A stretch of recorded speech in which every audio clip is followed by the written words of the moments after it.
Okay so हमने last time जो है वो पहला चैप्टर कंप्लीट किया था for this book which is designing data intensive applications. और today we will continue from the second chapter. ठीक है। Who was here last time? I think Matheeb was here. What about other?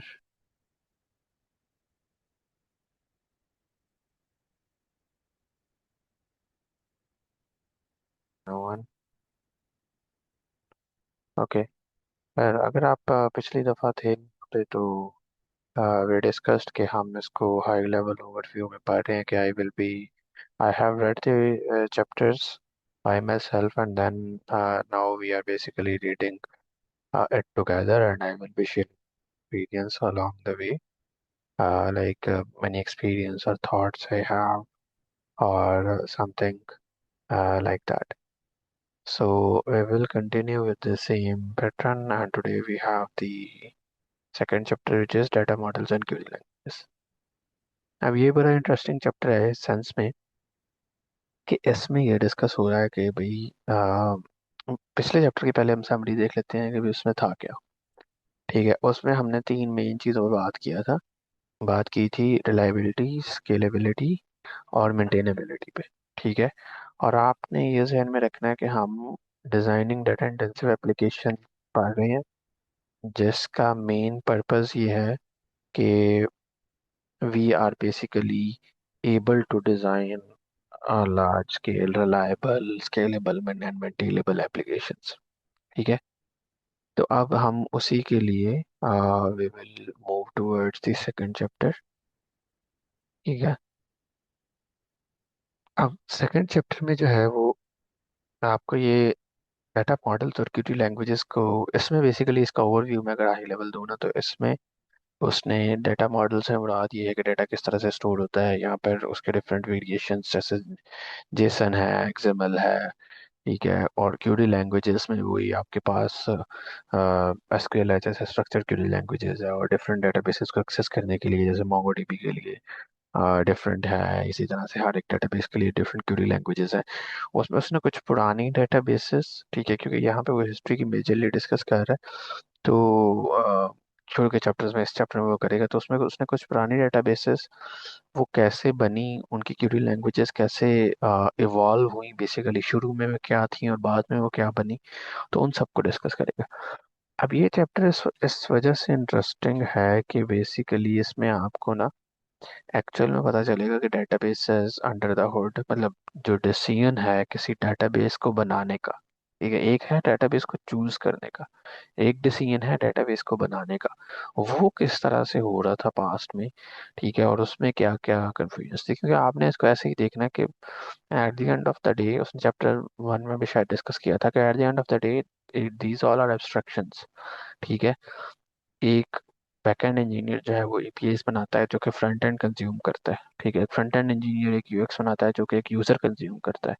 इसी तरह से एक database जिसने बनाया है वो डेटाबेस बनाएगा, उसकी क्यूरी लैंग्वेज बनाएगा जो कि एक बैकएंड इंजीनियर कंज्यूम करेगा। उसके लिए डेटाबेस सारा एक जो है वो एब्स्ट्रैक्ट है, फ्रंट एंड के लिए बैकएंड सारा एब्स्ट्रैक्ट है, उसके लिए वो ये एपीआई कॉल करोगे उससे ये रिस्पॉन्स आ जाएगा। इसी तरह डेटाबेसेस में यही होता है कि हम राइट की क्यूरी लिखते हैं, चाहे वो जिस तरह मर्जी लिख रहे हैं।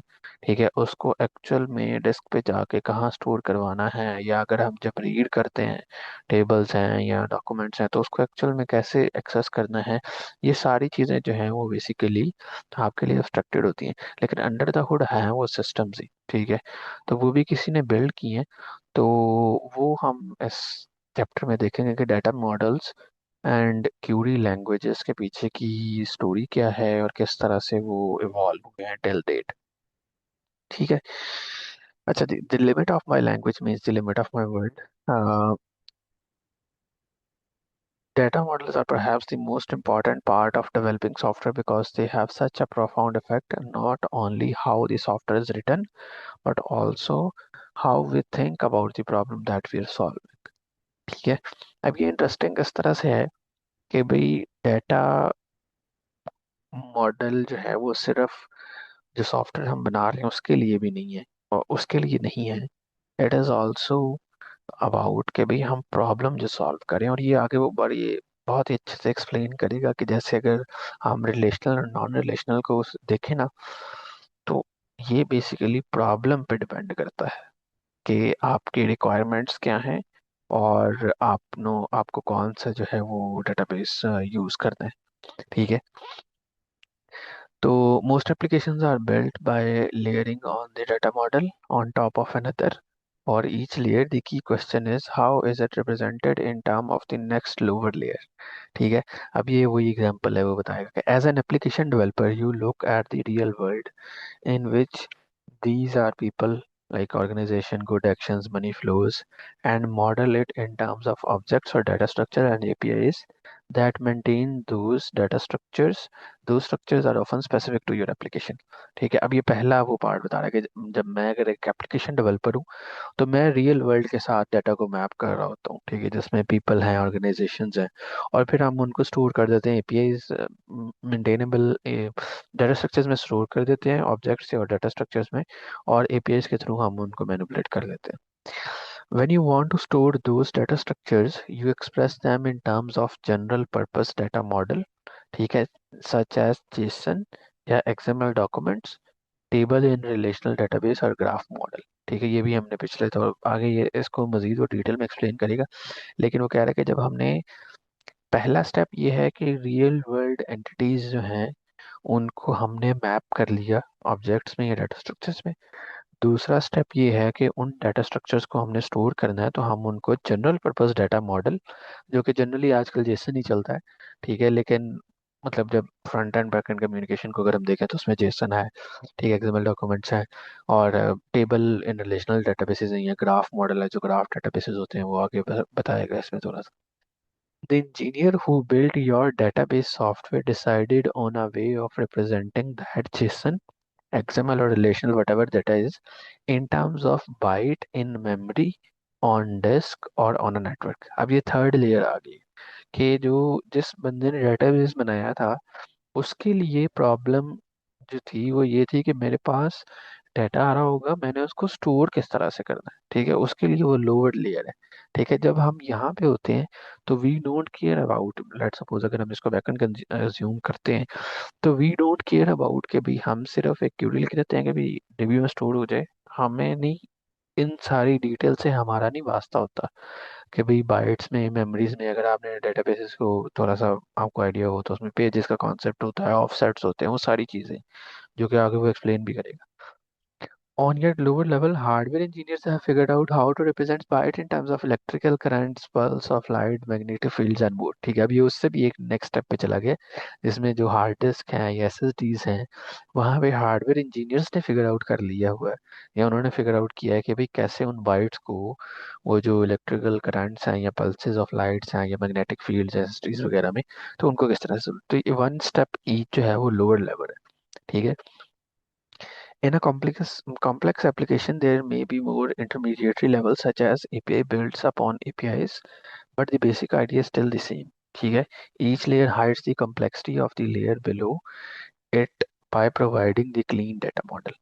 ठीक है, वो ये कह रहा है जैसे कॉम्प्लिकेटेड कॉम्प्लेक्स एप्लीकेशन क्या हो सकती है, लेट सपोज अगर माइक्रो सर्विसेज है कोई, ठीक है, तो उसमें यही है। इसकी एग्जांपल हम ले लेते हैं, लेट सपोज एक आपका सिस्टम है, ठीक है, उसमें माइक्रो सर्विसेज है, ठीक है, और उसके बाद फिर आप एक third party payment provider use कर रहे हैं।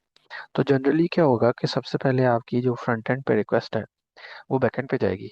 बैकएंड पे आपकी कोई एक इंटरमीडिएटरी सर्विस होगी जो कि राउट कर रही होगी रिक्वेस्ट को, मे बी वो एपीआई गेटवे हो सकता है, या फिर आपकी अपनी कोई एपीआई सर्विस हो सकती है। ठीक है, वहाँ पे रिक्वेस्ट गई, वहाँ से आगे रिक्वेस्ट आपके स्पेसिफिक बैकएंड पे जाएगी। इस केस में हम एज्यूम कर लेते हैं कि वो पेमेंट सर्विस के पास चलेगी। ठीक है, पेमेंट सर्विस जो है वो बिजनेस लॉजिक उसमें थोड़ी सी होगी और उसमें थोड़ी सी प्रोसेसिंग होगी। सम केसेस में बिजनेस लॉजिक नहीं भी होती, लेकिन पेमेंट सर्विस जो है वो उसका काम ये है कि वो आ, लेगी कि भाई इतने पैसे चार्ज करने, और कार्ड नंबर मुझे दे दो यूजर का, मैं डिडक्ट करके आपको बताती हूँ। ठीक है, पेमेंट सर्विस का ये काम।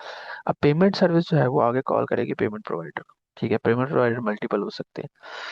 अब payment provider let's suppose stripe है, ठीक है। स्ट्राइप जाएगा, स्ट्राइप के आगे जो है वो बैकएंड कह रहा हूँ, बैंक के साथ कम्युनिकेट करता है। उस बैंक जो है वो बैंक की पे कॉल होती है, और वो उस यूजर के अकाउंट में से पैसे डिडक्ट करके और वो स्ट्राइप के अकाउंट में ऐड कर देता है। फिर जब स्ट्राइप के पास आती है, स्ट्राइप आपकी कंपनी के अकाउंट में ऐड कर देता है। और उसके बाद फिर जब वो हो जाता है तो इवेंचुअली वो आगे क्या नाम है, आपकी पेमेंट सर्विस को बताता है कि हो गया है। उसके बाद पेमेंट सर्विस एपीआई को बताती है, फिर फ्रंट एंड को बताती है। अब ये पूरे का पूरा लाइफ साइकिल है, ठीक है। कुछ केसेस में ये थोड़ा एसिंक्रोनस भी होता है कि वो एज्यूम कर लेते हैं कि होगी, अब डोमेस्टिक के केस में, ठीक है, कि जो हम स्ट्राइप और बैंक की कम्युनिकेशन को बात कर रहे हैं कि राइट एट दैट मोमेंट पे पैसे ट्रांसफर नहीं भी होते बाज़ औक़ात। बट द आइडिया इज कि आप इस तरह से देखें, जब फ्रंट एंड पे बटन क्लिक होता है, ठीक है, उसको सिर्फ इस बात से गर्ज है कि मुझे बताओ कि पेमेंट हुई है कि नहीं हुई, दैट्स इट, ठीक है।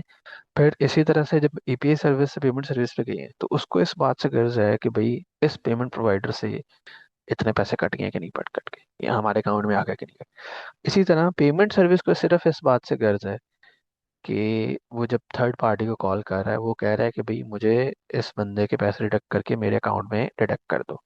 उसको लोअर लेवल, मतलब अगर आपने पेमेंट गेटवे इंटीग्रेट किए हैं तो सिंपल एक जो है वो चेकआउट की एपीआई होगी, ठीक है। यहाँ पर अगर स्टोर्ड कार्ड्स हैं तो उसमें वो आ, दूसरी एक एपीआई होती है, ठीक है।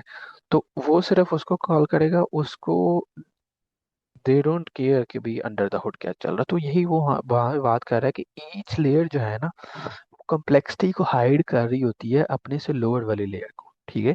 तो इसी तरह अगर हम यही वाला केस डेटाबेस में स्टोर करने से रिलेटेड ले लें, तो ये उस ऊपर उसने बता दिया कि भाई जब फ्रंट एंड से बैकएंड पे आया, जैसे में बैकएंड ने डेटाबेस को कॉल की, डेटाबेस ने जो है वो सारा मेमोरी और किस तरह से स्टोर करना है, और उसके बाद फिर वो हार्डवेयर लेवल पे चला गया इवेंचुअली, ठीक है। These instructions allow different group of people, for example, that in the engineers at the database vendor and the application developers using their database to work together effectively, ठीक है। ये abstractions जो है ये उनको enable करती हैं कि वो effectively work कर लें, क्योंकि उनका सिर्फ काम ये है, क्योंकि वो care मतलब they don't care about what's going under the hood, ठीक है। they do sometimes but not at that much level.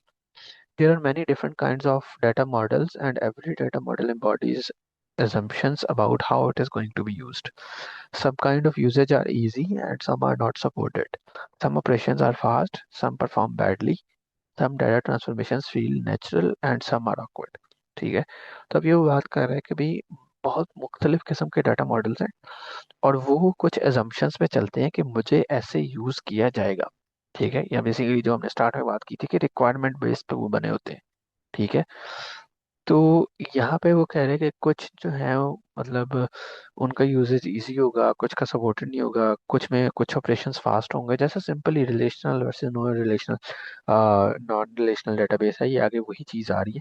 तो उसमें वो बताएगा भी कि भाई इन दोनों की एजम्पशन है कि इस तरह के यूज़ केस के लिए ये यूज़ किया जाएगा, ठीक है। और किस में क्या चीज़ फास्ट होगी, रीड है राइट है, वो सारी चीज़ें। अब वो बता रहा है कि भाई जैसे we will look general purpose data models for data store age and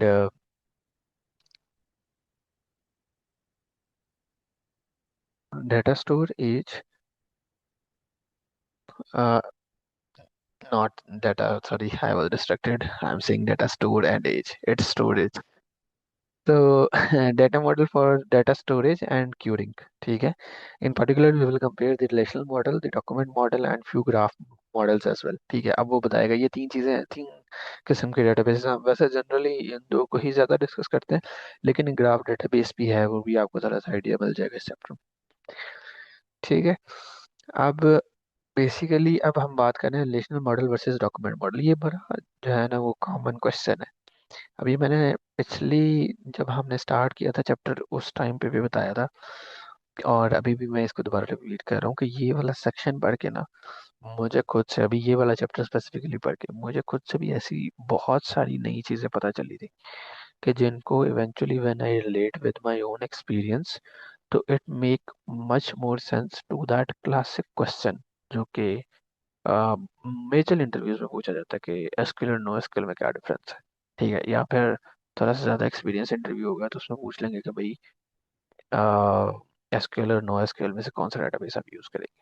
ठीक है, तो इसका आंसर जो है ना वो इन सारी डिटेल्स के बाद ना आपके पास चूज करना बहुत बेटर हो जाता है, क्योंकि इस बुक का भी पर्पस यही है कि जहाँ पे वो बेसिकली, अब हमें फर्क नहीं पड़ना चाहिए कि रिलेशनल मॉडल या document model under the hood कैसे काम कर रहे हैं। ठीक है, लेकिन पढ़ना चाहिए, क्योंकि दोज आर द थिंग्स जो कि डिसाइडिंग फैक्टर होते हैं कि भाई मुझे कौन सा डेटाबेस यूज करना है। ठीक है, वन इज कि आपको पता हो कि अंडर द हुड उनकी वर्किंग क्या है और उनकी प्रोज एंड कॉन, मतलब उनका प्लस पॉइंट क्या है और उनका मतलब नेगेटिव पॉइंट क्या। Every one have, every system have some, क्या उसे कहते हैं, I forgot the word, drawback, no, या एग्जैक्टली एग्जैक्टली। ठीक है, तो हर सिस्टम में जो है ना वो हमें देखना पड़ता है, कुछ लेंगे कुछ देंगे, वो सारी चीज़ें जो है ना वो कंप्रोमाइज़ करनी पड़ती। ठीक है, चाहे ज़िंदगी है चाहे सिस्टम है कुछ भी है। अच्छा, तो अब इसमें जो है ना वो बताएगा कि भाई रिलेशनल और डॉक्यूमेंट मॉडल में क्या डिफरेंस है। ठीक है, the best known data model today is probably the SQL, based on the relational model process by Edgar Cord in 1970. Data is organized into relations called tables in SQL, where each relation is an ordered collection of tuples. ठीक है, ये basic definition. Relational model was a theoretical proposal, and many people at that time doubted whether it could be implemented efficiently. ठीक है, however, by the mid 90s, relational database management and SQL had become the tools of choices for most people who needed to store and query data with some kind of regular structure. The dominance of relational database has lasted around 25-30 years. The roots of relational database lie in the business data processing, which was performed on mainframe computers. The use case appears mundane from today's perspective, typically transaction processing. ठीक है, ये बड़ी मजे का है, ये आपने transaction processing and business data processing इनको ज़हन में रखना है, आगे वो डिस्कस करेगा। एंटरिंग सेल्स और banking transactions, airline reservation, stock keeping and warehousing and batch processing. Batch processing हमने पिछले चैप्टर में भी डिस्कस किया था। ठीक है, ये आगे इस पे पूरा चैप्टर है, लेकिन हम इसको देखेंगे कि कस्टमर इनवॉइसिंग है, पेरोल है, रिपोर्टिंग है। Other databases at the same time force application developers to think a lot about internal representation of the data in the database. ठीक है, the goal of the relational model was to hide the implementation detail behind the cleaner interface. ठीक है, अब इस line से क्या मुराद है कि भाई जो दूसरे डेटाबेसेस हैं वो फोर्स करते हैं एप्लीकेशन डेवलपर को कि आप सोचो कि भाई इंटरनल रिप्रेजेंटेशन कैसी होगी। ठीक है, अब वो जो एक क्लासिक डेफिनेशन है ना कि भाई जो रिलेशनल डेटाबेस हैं या जो रिलेशनल डेटाबेस हैं टेबल्स की फॉर्म में होते हैं, उनमें आपके पास स्कीमा जो है वो प्री डिफाइंड होता है। ठीक है, तो जब आप एक दफ़ा स्कीमा डिफाइन कर देते हैं ना, तो आप इसको इस तरह से देखें कि एक दफ़ा जब डेटाबेस डिज़ाइन हो रहा है, स्कीमा डिज़ाइन हो रहा है, उस टाइम पे आपने एक दफ़ा स्कीमा डिज़ाइन कर दी। ठीक है, उसके बाद फिर एपीआईज में, ठीक है, या फिर उनको क्यूरी करते हुए आपको ज्यादा सोचने की जरूरत नहीं है। ठीक है, एक इसका पर्सपेक्टिव ये है।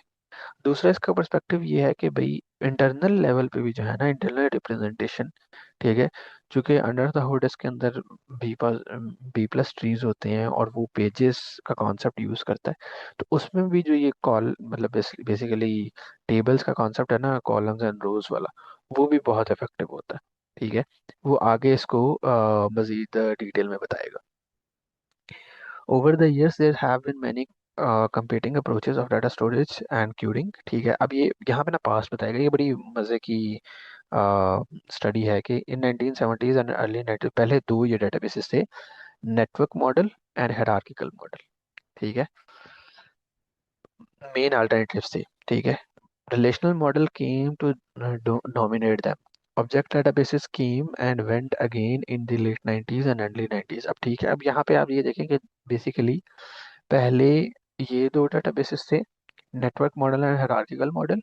ऑब्जेक्ट डेटाबेसेस आए थे, ठीक है, लेकिन वो फिर खत्म हो गए। उसके बाद एक्सएमएल डेटाबेसेस आए। ठीक है, लेकिन उनकी नीश अडॉप्शन थी। फिर each competitor to relational model generated a lot of hype in its time but never lasted. ठीक है, तो अब इसमें से ना ये एक ये भी बड़ी मजे की चीज़ है। आजकल आप लोग देखते हैं ना कि जब भी कोई नया डेटाबेस आ गया है या कोई नया फ्रेमवर्क, फ्रेमवर्क तो नहीं कहेंगे लेकिन हाँ फ्रेमवर्क कह लें, या कोई भी लाइब्रेरी कुछ इस तरह की, तो इसमें शुरू में आपको बड़ा लगता है कि भाई बहुत ही ज़्यादा जो है ना वो हाइप होगी यार ये वो। लेकिन इस तरह के जितने भी सॉफ्टवेयर हैं या सिस्टम्स हैं उनका पता ओवर द ईयर्स चलता है। क्योंकि जो सबसे मेजर इंपॉर्टेंट चीज़ है ना वो अडॉप्शन है। ठीक है। जैसे अब बड़ी सिंपल सी एग्जांपल है, जावा है जैसे। ठीक है, आजकल लगता है कि भाई गो आ गई है और हर तरफ छा गई है। ठीक है। रिलेटिवली गो के पास काफ़ी सारी चीज़ें हैं जो जावा से बेहतर है, जब आप उसको मल्टी थ्रेडिंग में देखेंगे। लेकिन जावा पे इतने ज़्यादा सिस्टम्स बन गए हुए हैं पहले ही। ठीक है, तो उनको भी तो मेंटेन करना है, लेगेसी सिस्टम्स हैं। ठीक है। उसके अलावा मतलब जब सिस्टम्स बहुत ज़्यादा बड़े हो जाते हैं ना तो कभी भी वो अर्ली टेक्नोलॉजी पे बड़ी बैट नहीं लेते। ठीक है। ऐसा नहीं करेंगे कि कोई भी नई लैंग्वेज या कोई भी नया फ्रेमवर्क आया है और वो अभी प्रूफ नहीं हुआ मार्केट में तो अपनी सर्विस को उस पर जो है ना वो माइग्रेट कर देंगे।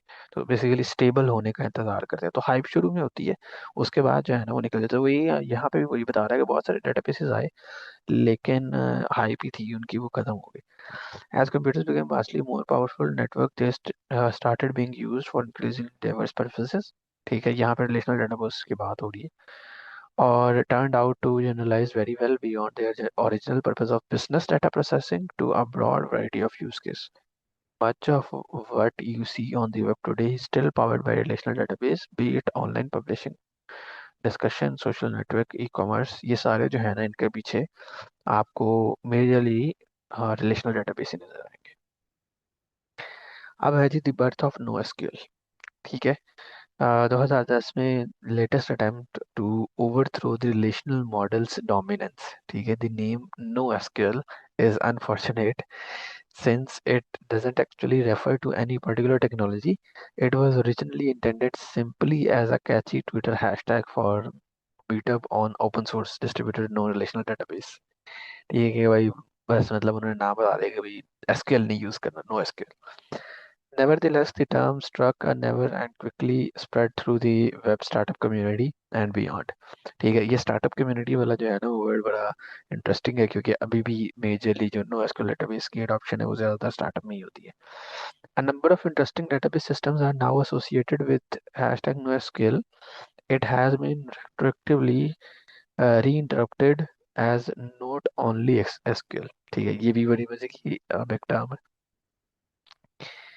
A need for अच्छा several reasons driving force थी NoSQL database की। A need for greater scalability than relational database can easily achieve, including very large dataset और very high throughput। ठीक है, थ्रूपुट का हमने पीछे पढ़ा था, इसको आगे वो जो है ना एक्सप्लेन भी करेगा कि भाई रीजन नो एसक्यूएल की ये थी कि भाई एक ग्रेटर स्केलेबिलिटी वाला डेटाबेस चाहिए जो कि रिलेशनल डेटाबेस से लार्ज डेटा सेट्स में और हाई थ्रूपुट में जो है ना वो बेहतर हो। Widespread preference for free and open source software over commercial database products. ठीक है, ओपन सोर्स में इसका ज़्यादा मेजर रोल था। Specialised query operations that are not well supported by relational model. ठीक है, अब ये वो आगे मोंगोडीबी का एक्सप्लेन करेगा तो उसमें वो बताएगा कि भाई इससे क्या मुराद है, लेकिन बेसिकली वो ये है कि भाई कुछ स्पेशलाइज्ड क्यूरी ऑपरेशंस जो कि रिलेशनल मॉडल में नहीं हैं उनको सपोर्ट करने के भी लिए भी जो है ना वो NoSQL की तरफ पुश्ता। और frustration with restrictiveness of relational schemas and a desire for more dynamic and expressive data model। ठीक है।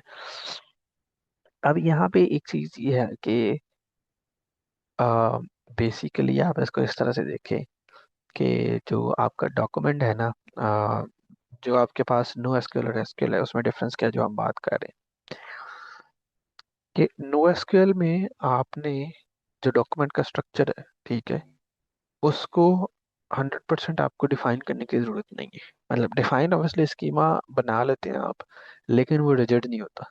ठीक है, डेटाबेस लेवल पे कभी भी आपको ये कोई बंदा नहीं स्टॉप करेगा कि आप प्रोडक्ट्स के डॉक्यूमेंट के अंदर यूजर को इंसर्ट कर दें, या प्रोडक्ट्स के डॉक्यूमेंट के अंदर ही एक प्रोडक्ट में 5 कीज हैं और दूसरे प्रोडक्ट में 8 हैं। ठीक है, और उस 8 में भी आगे मल्टीपल ऑब्जेक्ट्स हैं। ठीक है, डेटाबेस के लेवल पे ऐसी कोई रिस्ट्रिक्शन नहीं है, ऑल्दो कुछ एप्लीकेशन लेवल पे हम लोग खुद लगा देते हैं, ठीक है, स्कीमाज के जरिए से। लेकिन डेटाबेस के लेवल पे कोई ऐसी रिस्ट्रिक्शन नहीं होती। ठीक है। तो लेकिन एसक्यूएल के केस में अगर आपने टेबल डिफाइन कर दिया है, ठीक है, और आपने कोई ऐसी नई चीज करनी है, तो फिर आपको प्रॉपर जो है ना माइग्रेशन रन करनी पड़ेगी। अब माइग्रेशन वाला जो है ना, यहाँ पे मैं अपने नोट्स भी ओपन कर लेता हूँ, हम उसको जरा डिस्कस करते हैं। मैंने कुछ चीज़ें बड़ी इंटरेस्टिंग यहाँ पे ना रिसर्च भी की थी, जिनमें है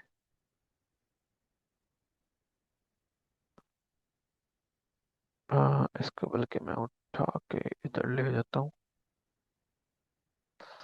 ठीक है, मेरी स्क्रीन बताइएगा, नज़र आ रही है?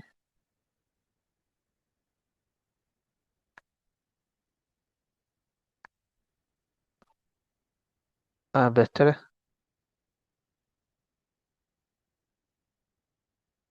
ठीक है। अच्छा जी, just give me a second, let me check के रिकॉर्डिंग सही चल रही है। ठीक है। अच्छा, वैसे तो वो नीचे है, अभी तक आया नहीं है, लेकिन हम इसको देख लेते हैं। क्या चीज़ पढ़ रहे थे? आई फॉरगॉट, लास्ट पॉइंट क्या था? Relational scheme. हाँ, माइग्रेशन की बात कर रहे थे। ठीक है। ये यहाँ पे ना मैं इस पे, अच्छा, ये वाली साइड रिसर्च मैंने की थी कि बेसिकली एक्चुअल इशू है क्या रिलेशनल डेटाबेस। ये जो उसने लाइन लिखी हुई है ना कि relational database frustration with restricted relational schemas. ठीक है। तो प्रॉब्लम क्या है रिलेशनल स्कीमास की? ठीक है। तो उसमें उसने ये बताया था कि भाई restrictiveness means you must define structure before storing data. ठीक है, आपने टेबल डिफाइन करना है। ठीक है। और every row must conform to the structure, no exceptions. ठीक है। Adding a new field, schema migration. ठीक है।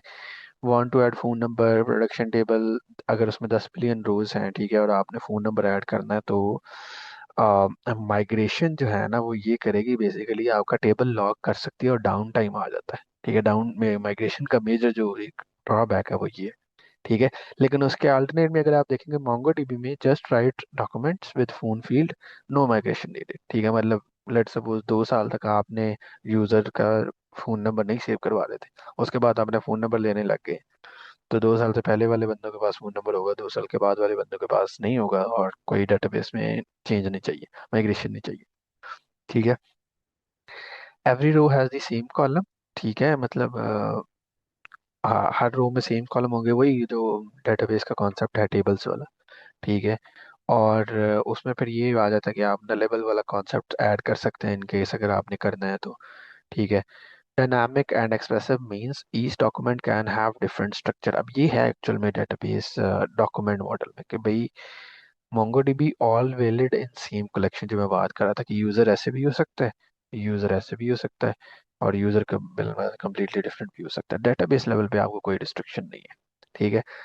और ई कॉमर्स प्रोडक्ट में वो देख लिया कि भाई रिलेशनल अप्रोच में जो मीनफुल है ना, कि भाई आपने प्रोडक्ट टेबल बनाया, ठीक है, लेकिन प्रोडक्ट में डिफरेंट कैटेगरीज हो सकती हैं। ठीक है, लेट्स सपोज लैपटॉप में आपको जो चाहिए उसकी स्पेक्स हैं वो स्क्रीन साइज, रैम, सीपीयू, ये चीज़ें चाहिए।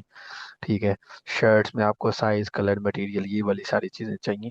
तो उस केस में आप मतलब हर एक का तो नहीं डिफाइन कर सकते। तो उस केस में फिर रिलेशनल जो अप्रोच है ना वो बहुत ज़्यादा वो हो जाती है। लेट सपोज पहले हम लैपटॉप से सेल कर रहे थे और शर्ट सेल कर रहे थे, बाद में बुक्स आ गई, या बाद में कोई नई कैटेगरी आ गई जिसके जो स्पेक्स हैं वो डिफरेंट है, तो ये एक चीज़ जो है ना वो आ जाती है। ठीक है। तो उस, जी जी, अली शेर कुछ कहना चाह रहे हो आप? अगर नहीं तो मैंने आपको म्यूट कर दिए। ठीक है। अच्छा, अ, अच्छा, उसमें ऑप्शन ये बता रहा है कि भाई हम एक टेबल क्रिएट कर सकते हैं, वन जॉइंट टेबल, और उसमें ही जो है ना वो सारी फील्ड्स ऐड कर लें। ठीक है। और दूसरा ऑप्शन ये है कि एंटिटी एट्रीब्यूट वैल्यू पैटर्न है। ठीक है। Flexible but queries become nightmare. ठीक है, जिसमें बेसिकली एट्रीब्यूट नेम और वैल्यू कर देते हैं। आप इसको इस तरह से देखें ना कि प्रोडक्ट एट्रीब्यूट्स उसने कर दिए, और उसमें एट्रीब्यूट नेम और एट्रीब्यूट वैल्यू वो कुछ भी कर देते हैं, लेकिन अगर आपने लैपटॉप फाइंड करने हैं उस पर क्यूरीज जो है ना वो एक नाइटमेयर बन जाएगी, कॉम्प्लेक्स हो जाएगी। ठीक है। डॉक्यूमेंट में नेचुरली वो इसी तरह से होता है कि आप उसके स्पेक्स में जिस तरह से मर्जी कर लें। इसकी एक ऐसे ऑप्शन यहाँ पे उसने पता नहीं बताई है कि नहीं, इसमें भी अब कुछ डेटाबेसेस में आपके पास ऑप्शन आ गई है ना कि आप वो जेसन सॉल्व कर स्टोर कर सकते हैं। ठीक है। और जैसे पोस्टग्रेस में बाइनरी जेसन का कॉन्सेप्ट है और वो भी जो है वो क्यूरी ऑप्टिमाइज्ड होता है। तो विद इन कॉल मतलब सेम जैसे ये स्पेक्स है ना, तो स्पेक्स का एक कॉलम बना के उसके अंदर आप जेसन स्टोर कर दें, और वो जेसन भी जो है ना वो इटरेटेबल होगा, वो बाइनरी जेसन होगा, थोड़ा सा फास्ट सर्च होता है। ठीक है, रिलेटिवली फास्ट होगा। अच्छा। अब समरी उसने यहाँ पे बता दी कि भाई पेन क्या है, स्कीमास माइग्रेशन चाहिए होती है, सेम स्ट्रक्चर होना चाहिए। ठीक है, नेस्टेड डाटा मल्टीपल टेबल्स होंगे, ऑप्शनल फील्ड्स आप लेवल ऐड कर सकते हैं, इवॉल्विंग रिक्वायरमेंट में जो है ना वो हमेशा आपको अल्टर करना पड़ेगा टेबल, और ऑब्जेक्ट रिलेशनल इम्पिडेंस मिसमैच। ठीक है। ऑब्जेक्ट रिलेशन, हाँ ये वो बता रहा है कि this is a fancy term for your code object don't match your database tables. ठीक है। क्योंकि आपको हर दफ़ा जो है वो चेंज करना पड़ेगा जब भी कोई रिक्वायरमेंट चेंज आएगी। ठीक है, ये देखो ना कि your code thinks in objects, relational DB forces you to split this into user table, address table and preference. ठीक है, मतलब फ्रंट एंड से ये आया कि भाई ये सारा यूजर है, लेकिन जब हम मल्टीपल टेबल्स में करते हैं तो आपको उसको डिफरेंट टेबल्स में स्प्लिट करना पड़ेगा। ठीक है। और वैसे ये इतना ज़्यादा इशू नहीं है, लेकिन still it is part of जो हम बात कर रहे हैं कि जैसे एप्लीकेशन बड़ी होती जाएगी फ्रस्ट्रेशन का हिस्सा बनता जाएगा। ठीक है। और अब ये उसका प्रूफ भी बताएगा कि भाई when is actually rational relativity good. ठीक है, ट्रांजैक्शंस क्लासिक जो पेमेंट्स हैं उनमें ये बहुत इंपॉर्टेंट होता है आपके पास कि भाई अमाउंट है वो उसमें आपने इन्फोर्स कर दिया है, नोट नल होना चाहिए, every transaction must have these fields. ठीक है। और डेटाबेस इन्फोर्स इंटीग्रिटी, वही मैं बात कर रहा था कि भाई जो डॉक्यूमेंट मॉडल्स हैं उनमें आपके पास डेटाबेस लेवल पे कोई फोर्स रूल्स नहीं होते। ठीक है। स्टिल आप जो डॉक्यूमेंट मॉडल है उनमें रूल्स तो इन्फोर्स कर सकते हैं एप्लीकेशन लेवल पे, लेकिन डेटाबेस लेवल पे नहीं होते। Developers got tired of fighting with rigid table structures that didn't match how they naturally think about data, and wanted databases that let them data their way, uh, store data the way their application actually sees it। ये आगे line आएगी, ये उसका बता रहा है। The frustration drove no SQL movement, trading strict schemas enforcement for flexibility and developer productivity। ठीक है, ये मेजर रीजन थी। अब ये माइग्रेशन क्यों इशू है, ये भी एक इंटरेस्टिंग चीज़ है पढ़ने वाली। इसको मैं थोड़ा सा क्विक ओवरव्यू देता हूँ, लेकिन आप इसको खुद भी रिसर्च करिएगा, क्योंकि मैं मतलब मैंने आज सच कोई माइग्रेशन मेरे मेरे लिए तो एक सिंगल कमांड थी इससे पहले, लेकिन माइग्रेशन जो है वो एक फ्रस्ट्रेशन है स्केल पे। ठीक है, उसने यहाँ पे भी कहा हुआ है single command that isn't simple. ठीक है। मैंने उसको यही कहा था कि यार सिंपल तो है माइग्रेशन, लेकिन उसमें मसला क्या है। तो उसने कहा कि यार ये देखो, ये आपने किया मिली सेकेंड्स में हो गया, लेकिन अगर आपके पास 100 मिलियन रोज होंगी, ठीक है, या 10 मिलियन कर लो या 1 मिलियन कर लो, तो उस टाइम पे एक्चुअल में हो क्या रहा होगा कि एक्सेसिव लॉक होगा टेबल पे। ठीक है, सिस्टम कैटलॉग अपडेट होगा, डिफॉल्ट वैल्यू है तो वो सारी रोज को राइट करेगा। लेट्स सपोज मैंने नई कॉलम ऐड किया है फ़ोन नंबर, और उसकी अगर मैंने कोई डिफॉल्ट वैल्यू ऐड करनी है तो वो सारी रॉस को राइट करेगा। ठीक है, इंडेक्सेस दोबारा बनेंगे और फिर वो लॉग को रिलीज करेगा। अब इस सारे प्रोसेस में रीड्स राइट्स एप्लीकेशन ब्लॉक होंगी, एप्लीकेशन टाइम आउट करेगी और यूजर्स को जो है ना वो एरर्स आएंगे। ठीक है, इसके लिए खैर कुछ अल्टरनेट्स हैं जो कि हम यूज़ कर सकते हैं, जो कि उसने नीचे बात भी की होगी। अ, ये मल्टीपल सर्विसेज वाली बात हो रही है, डिप्लॉय न्यू। हाँ, ये वो बता रहा है कि भाई migration requires deploy new code. हाँ, ये है मिटिगेशन स्ट्रेटजीज वर्कअराउंड। एक ऑनलाइन स्कीमा माइग्रेशन टूल्स है। ठीक है, जैसे GHOST है। अब ये बेसिकली शेडो टेबल क्रिएट करते हैं नए स्कीमा के साथ, डाटा को वहाँ पे जो है वो चंक करके अपडेट करता रहता है, लॉक नहीं होता, ऑनगोइंग चेंजेस को भी लेता रहता है, फिर एटॉमिक टेबल स्वैप कर देता है। ठीक है, इवेंचुअली जो है ना वो टेबल को स्वैप कर देता है। ठीक है, डाउन साइड ये है कि कॉम्प्लेक्स है ये। ठीक है, दूसरा आपके पास एक्सपैंड कॉन्ट्रैक्ट पैटर्न है कि भाई पहले आप नलेबल वैल्यू ऐड कर दे। ठीक है, उसके बाद फिर आप बैकफिल करते जाएं वन बाय वन। ठीक है, जिसको बेसिकली का ऑन गोइंग माइग्रेशन भी कहते हैं। ठीक है, और तीसरा ब्लू ग्रीन डिप्लॉयमेंट है, जिसमें आप डेटाबेस से नए ही डेटाबेस बना दो नए स्कीमा के साथ, और बाद में स्विच जो है ना वो ट्रैफिक कर दो कि ए से बी पे। ठीक है, इसमें भी जो है वो आ जाता है, सिंक का कॉन्सेप्ट आ जाता है कि लेट सपोज जिस टाइम पे स्विच कर रहे हैं उस टाइम पे अगर कुछ रीड्स या राइट मिस हो जाती हैं तो उसको किस तरह से देखेंगे। उसकी भी डिफरेंट जो है ना वो चीज़ें हैं, और ऑब्वियसली इसमें डेटाबेस कॉस्ट और कॉम्प्लेक्सिटी स्टिल है। ठीक है, तो ये बड़ा इंटरेस्टिंग कॉन्सेप्ट है, इसको आप मजीद भी जो है वो पढ़ सकते हैं, ये मैं आप लोगों के साथ शेयर कर दूंगा। वैसे ये सिंपल उसके साथ क्लाउड के साथ डिस्कशन है, और उससे मैंने ये चीज़ निकलवाई थी। ठीक है, अब हम आगे चलते हैं। Object relational mismatch, most application development today is done in object oriented programming languages, which leads to a common criticism of the SQL data model. If data is stored in relational tables, an awkward translation layer is required between the objects in the application code and the database models of the tables, rows, columns. This disconnect between the data models is sometimes called impedance mismatch. ठीक है, ये जो हम बात कर रहे थे कि यार मेजरली जो लैंग्वेजेस हैं आजकल, वो किसी ना किसी तरीके से आपके पास ऑब्जेक्ट ओरिएंटेड है। अगर वो नहीं भी हैं तो ऑब्जेक्ट ओरिएंटेड पैटर्न को यूज़ करके जो है ना वो काफ़ी सारी चीज़ें आपकी आसान हो जाती हैं। जैसे कि क्लासिकली जावास्क्रिप्ट जो है वो प्रोटोटाइपिकल नेचर की है, वो ऑब्जेक्ट ओरिएंटेड नहीं है, लेकिन स्टिल उसमें क्लास का कॉन्सेप्ट दे दिया हुआ है, और उसमें आपको बहुत सारी चीज़ें जो है ना वो मिलती हैं ऐसी, जिससे आप ऑब्जेक्ट ओरिएंटेड वाले फ़ायदे उठा सकते हैं।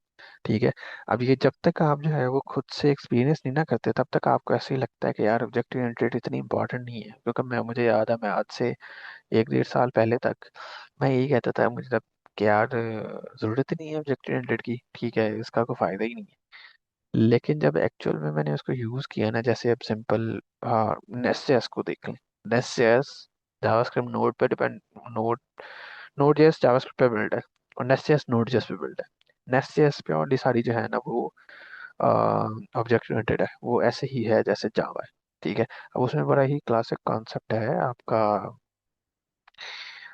क्या है अब्दुल रहमान वो, डिपेंडेंसी इंजेक्शन का। यस, ठीक है, तो डिपेंडेंसी इंजेक्शन का कॉन्सेप्ट जो है उससे बहुत सारी चीज़ें जो है ना वो आपकी आसान हो जाती हैं। ठीक है, बेसिकली सेपरेशन ऑफ कंसर्न में भी, और उसके अलावा जो डेटाबेस मतलब कोड लेवल में भी चीज़ें हैं वो अलग अलग हैं, और बिजनेस लॉजिक आपकी मिक्स नहीं हो रही। ठीक है, तो और उसके अलावा टेस्टिंग में बहुत ज़्यादा हेल्प आउट करते हैं, ये बड़ा इंपॉर्टेंट कॉन्सेप्ट है। तो खैर ये थोड़ा सा मैं आउट ऑफ द टॉपिक जा रहा हूँ इसलिए कि बताऊँ कि ऑब्जेक्ट ओरिएंटेड क्यों ज़रूरी है। अब सवाल ये था कि ऑब्जेक्ट ओरिएंटेड बेसिकली फ्रस्ट्रेशन ये थी कि ऑब्जेक्ट ओरिएंटेड में सारा एप्लीकेशंस लिखी जा रही है। ठीक है, और डाटा मॉडल जो है वो टेबल्स और रोज में है। ठीक है, तो एक मेजर जो है वो टाइम हमारा इसमें लग जाता है कि भाई ट्रांसलेट करो रोज और कॉलम्स को इवेंचुअली ऑब्जेक्ट ओरिएंटेड लैंग्वेजेस में। ठीक है, इट्स लाइक कि भाई आपने डाटा फैच किया उसको फिर जेसन में ट्रांसफॉर्म करके और आगे वो करो। ठीक है, तो उसके लिए फिर ये आगे थे ऑब्जेक्ट रिलेशनल मैपिंग, जिसे हम ओआरएम्स भी कहते हैं आजकल। ठीक है, एक्टिव रिकॉर्ड, हाइबरनेट, ये क्लासिक ये जावा के हैं, एक्टिव रिकॉर्ड भी जावा लिखा है। ठीक है, हाइबरनेट तो जावा का है। खैर, reduce the amount of boilerplate code required for this translation layer, but they can't completely hide the difference between two models। ठीक है, बेसिकली वो काम आसान कर देते हैं लेकिन completely उसको हाइड नहीं कर सकते। ठीक है, तो आप ये देखेंगे ना जैसे जावास्क्रिप्ट में ये अपना टाइपस्क्रिप्ट में टाइप और एम है, सीक्वलाइज है, इस तरह के टाइप और एम बेसिकली और एम्स है जो कि आपके लिए क्यूरीज लिखना जो है वो आसान कर देते हैं। ठीक है, अब ये कह रहे हैं फॉर एग्जांपल इलस्ट्रेट्स फिगर कौन सी है, ये वाली, ये बता रही है how resume on LinkedIn profile, how are resume could be expressed in a relational schema. The profile as a whole can be identified by a unique identifier। ये आप देखें जरा, मैं एक मिनट पानी पी लूं।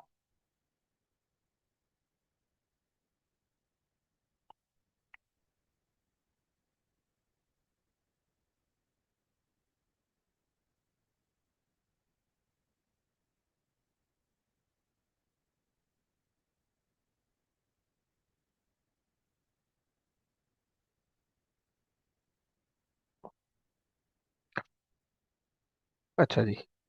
तो वो ये कह रहा है कि आपके पास किस तरह से डेटाबेस में रिप्रेजेंट होगा एक रिज्यूमे। रिज्यूमे से मुराद ये है कि लिंक्डइन प्रोफाइल।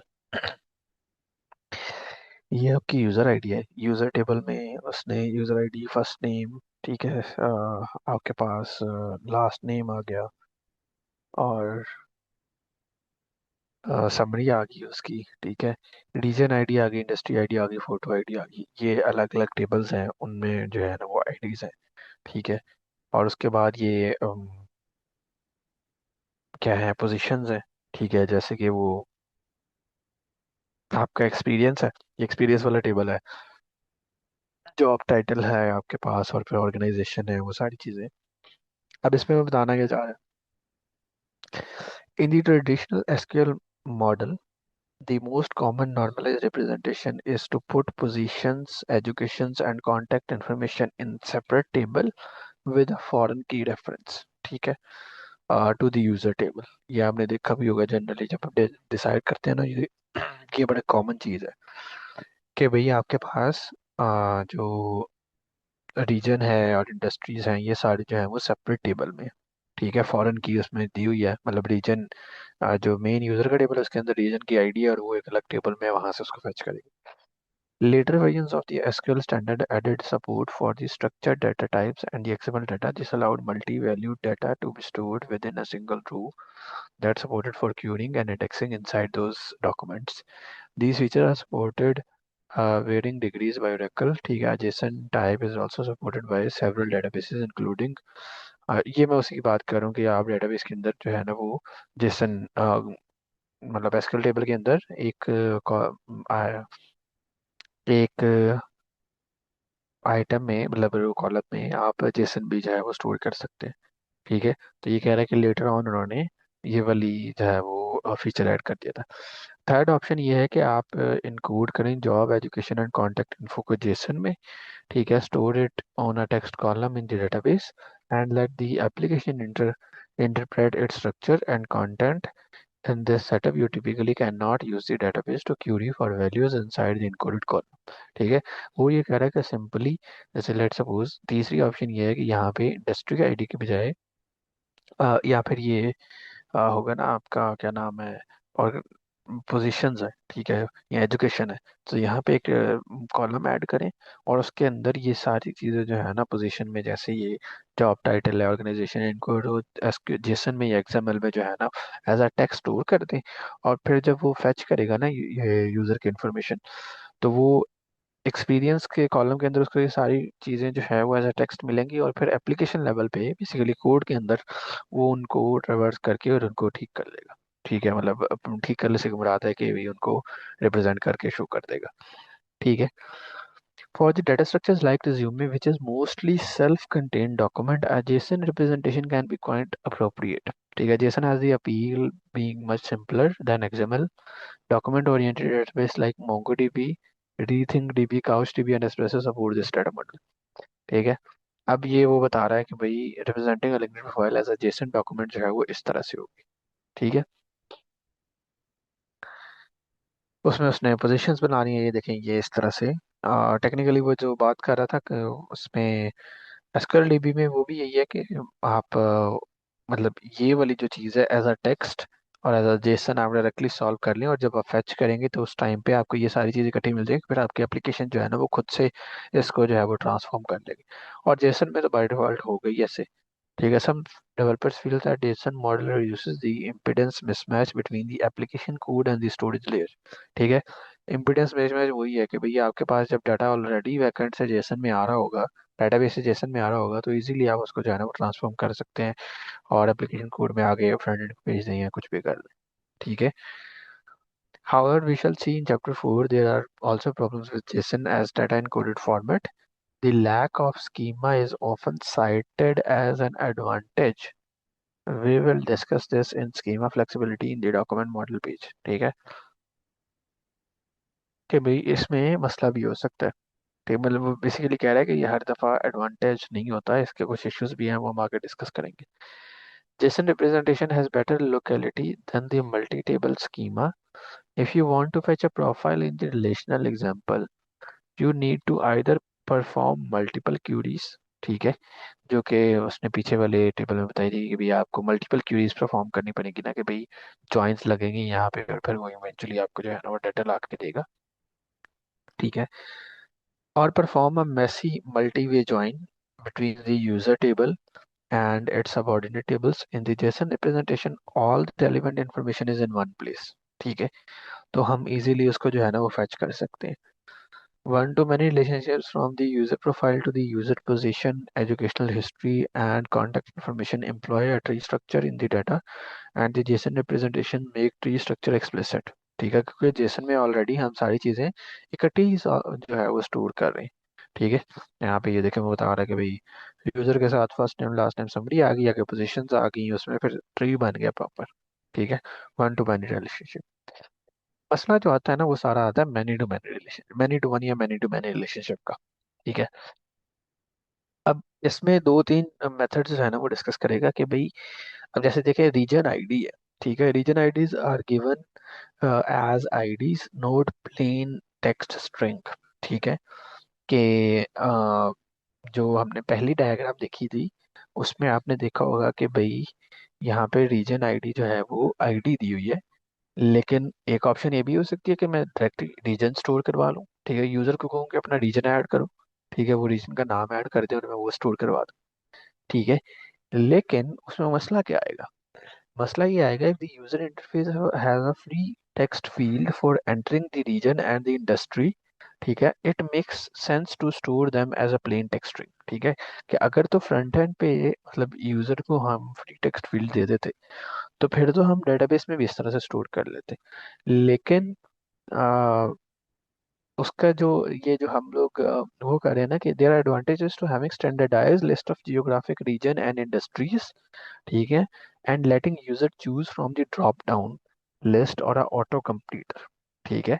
मतलब हम उसको टाइप करने देते हैं लेकिन हम उसको ये नहीं कहते कि भाई जो भी आप टाइप करोगे हम वो कर देंगे, क्योंकि उसमें एक तो नुकसान ये है कि भाई आपके पास वो कुछ भी टाइप कर देगा।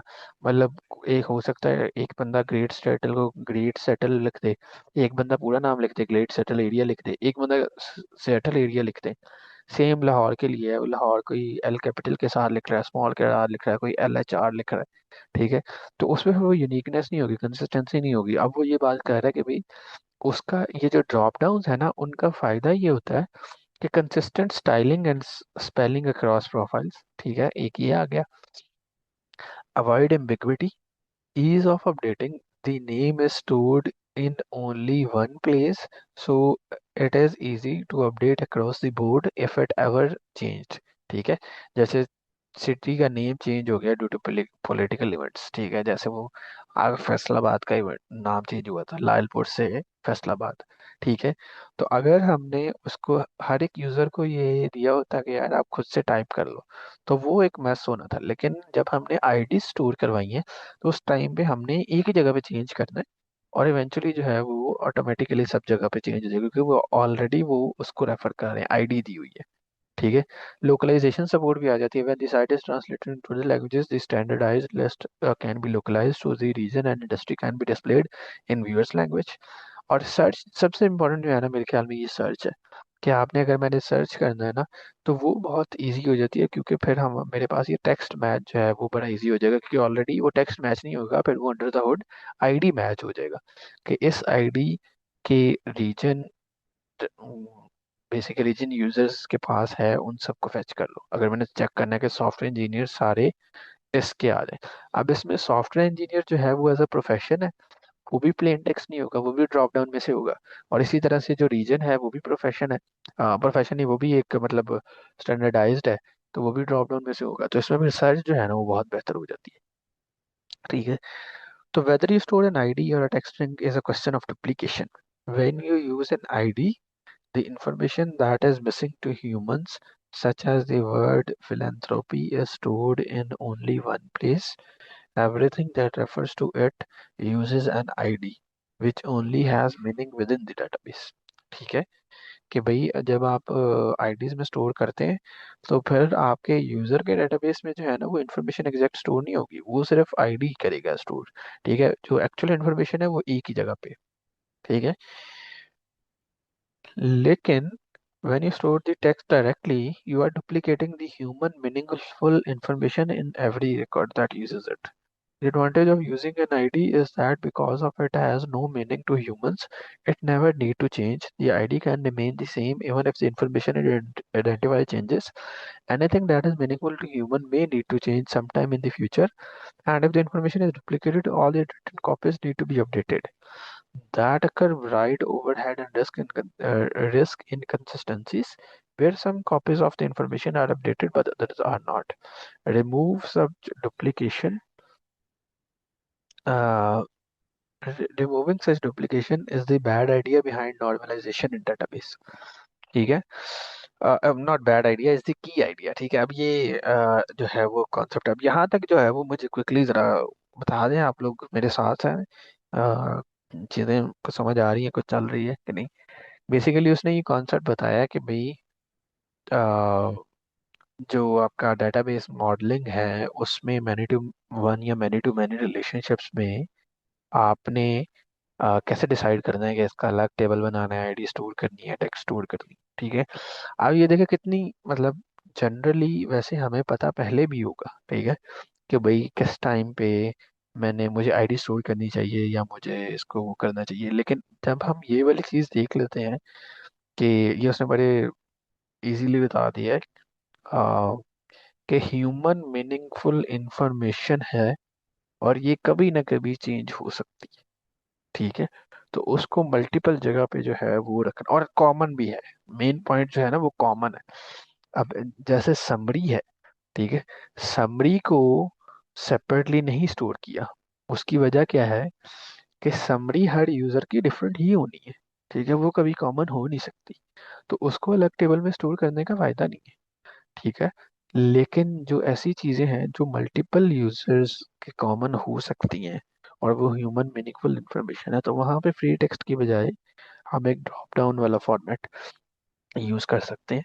और उसमें भी जो है वो एक कॉन्सेप्ट आता है आपके पास ऐड वाला, कि लेट सपोज ड्रॉप डाउन में ये नहीं है लाजमी कि आपने कुछ ऐसे केसेस होते हैं कि भैया आपने जैसे स्किल्स वाला कॉन्सेप्ट होता है कि स्किल्स आपको ड्रॉप डाउन में मिलेंगी, और अगर आप ऐसे कोई स्किल टाइप करते हैं जो उस ड्रॉप डाउन में नहीं एग्जिस्ट करती, तो वो आपको वहां पे क्या देता है, ऐड। ठीक है, ये आपको नोशन में भी ये मिल जाता है। ठीक है, यहाँ पे आ, ठीक है, यहाँ पे देखिए, अगर मैं यहाँ पे कुछ भी लिखूंगा स्किल्स, तो मुझे कह रहा है क्रिएट कर दो। अगर मैं इस पर क्लिक करूंगा तो उसने क्रिएट कर दिए। ठीक है, तो ये पता नहीं क्या था, मैं भूल गया हूँ। खैर, अंडू होता है, हाँ ठीक है, डाटा है।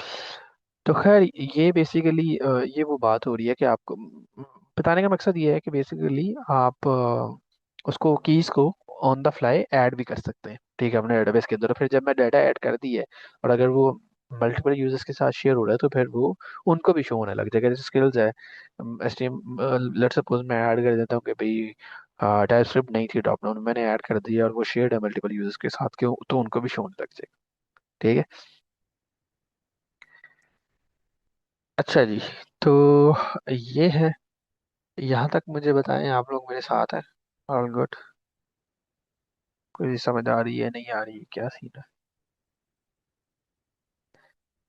ठीक है, अच्छा जी, unfortunately normalising this data requires many to one normal relationship. ठीक है, many people live in particular region, many people work in one particular industry which don't fit nicely into the document model. In relational database, it's normal to refer to a row in other table by ID because joins are easy. In document database, joins are not needed for one-to-many tree structures and support for joins is often weak. If the database itself does not support joins, you have to emulate a join in an application code by making multiple queries to the database. अब ये वो बात ये कर रहा है कि technically ये मैनी टू वन रिलेशनशिप है। ठीक है, कि भाई बहुत सारे यूजर्स एक सिटी में रह सकते हैं या एक कंपनी में हो सकते हैं। ठीक है, तो उस केस में जो है वो आपको जॉइंस लगाने पड़ेंगे अगर आप इस मॉडल के साथ जा रहे हैं कि आपने आईडी स्टोर करनी है। लेकिन अगर आपका डेटाबेस ही डॉक्यूमेंट है, तो उसमें फिर जो है ना वो आप अलग डॉक्यूमेंट में अगर स्टोर करेंगे तो वो एक मसला है। ठीक है, अब यहाँ बेसिकली वो जो पॉइंट जो बिल्ड करना चाह रहा है कि एक हमने ये देख लिया कि अगर मैं मतलब एसक्यूएल डेटाबेस के साथ जाना है, तो उस केस में आई विल गो कि मैं आईडी को जो लेट्स सपोज इंडस्ट्री है उसकी या कंपनी का नाम है उसको मैं सेव करवा दूं आपके अलग टेबल में और आईडी रेफर कर लूं। लेकिन अगर डॉक्यूमेंट डेटाबेस है तो उस केस में वो कह रहा है कि मसला ये है कि मैनी टू वन रिलेशनशिप है, उस केस में फ्री टेक्स्ट जो है वो करवाना बेहतर होगा। ठीक है, देखते हैं आगे वो क्या कह रहे हैं। अब वो कह रहा है कि या तो आपको ज्वाइंस खुद, क्योंकि बाय डिफॉल्ट ज्वाइंस नहीं है, आपको ज्वाइंस जो है वो खुद से इमुलेट करने पड़ेंगे एप्लीकेशन लेयर में। वो कैसे कि भाई आप खुद से सर्च करें, ठीक है, मतलब यूजर निकालें और यूजर के अंदर आईडी पड़ी हुई है तो फिर उस आईडी की बेस पे खुद से जो है ना वो जो लेट्स सपोज कंपनी का डॉक्यूमेंट है उसके अंदर से उस आईडी कंपनी को निकालें और वो फिर डाटा जो है ना वो मर्ज कर दें खुद से। ठीक है, Jason manipulation sort of. So, moreover, even if the initial version of the application fits well in a join-free document model, data has a tendency of becoming more interconnected as a feature. As features are needed added to application, for example, consider some changes we make to resume examples. ठीक है, कि क्या changes हो सकती हैं future में। शुरू में हो सकता है कि वो डॉक्यूमेंट मॉडल में कंफर्म हो जाए, लेकिन फ्यूचर में वो नहीं उस तरह से हो सकता है, कुछ नए फीचर्स की वजह से वो ना हो। एग्जाम्पल ये एक organisation schools and as entities. ठीक है, पिछली वाली में हमने ये किया था कि ऑर्गेनाइजेशन और स्कूल नेम को हमने स्ट्रिंग किया, perhaps they should be reference to entities instead. Then each organization, school or university could have its own web with logo, newsfeed. Each resume could link to the organization and school that it mentions and include their logos. वही classic stuff के भाई ले मतलब organisation में अगर कोई नई चीज़ें ऐड हो गई हैं तो अगर हमने आईडी ऐड की हुई है तो बेसिकली फिर मुझे टेंशन लेने की ज़रूरत नहीं है, उनमें कुछ भी नया ऐड होता रहे तो मुझे मसला नहीं होगा।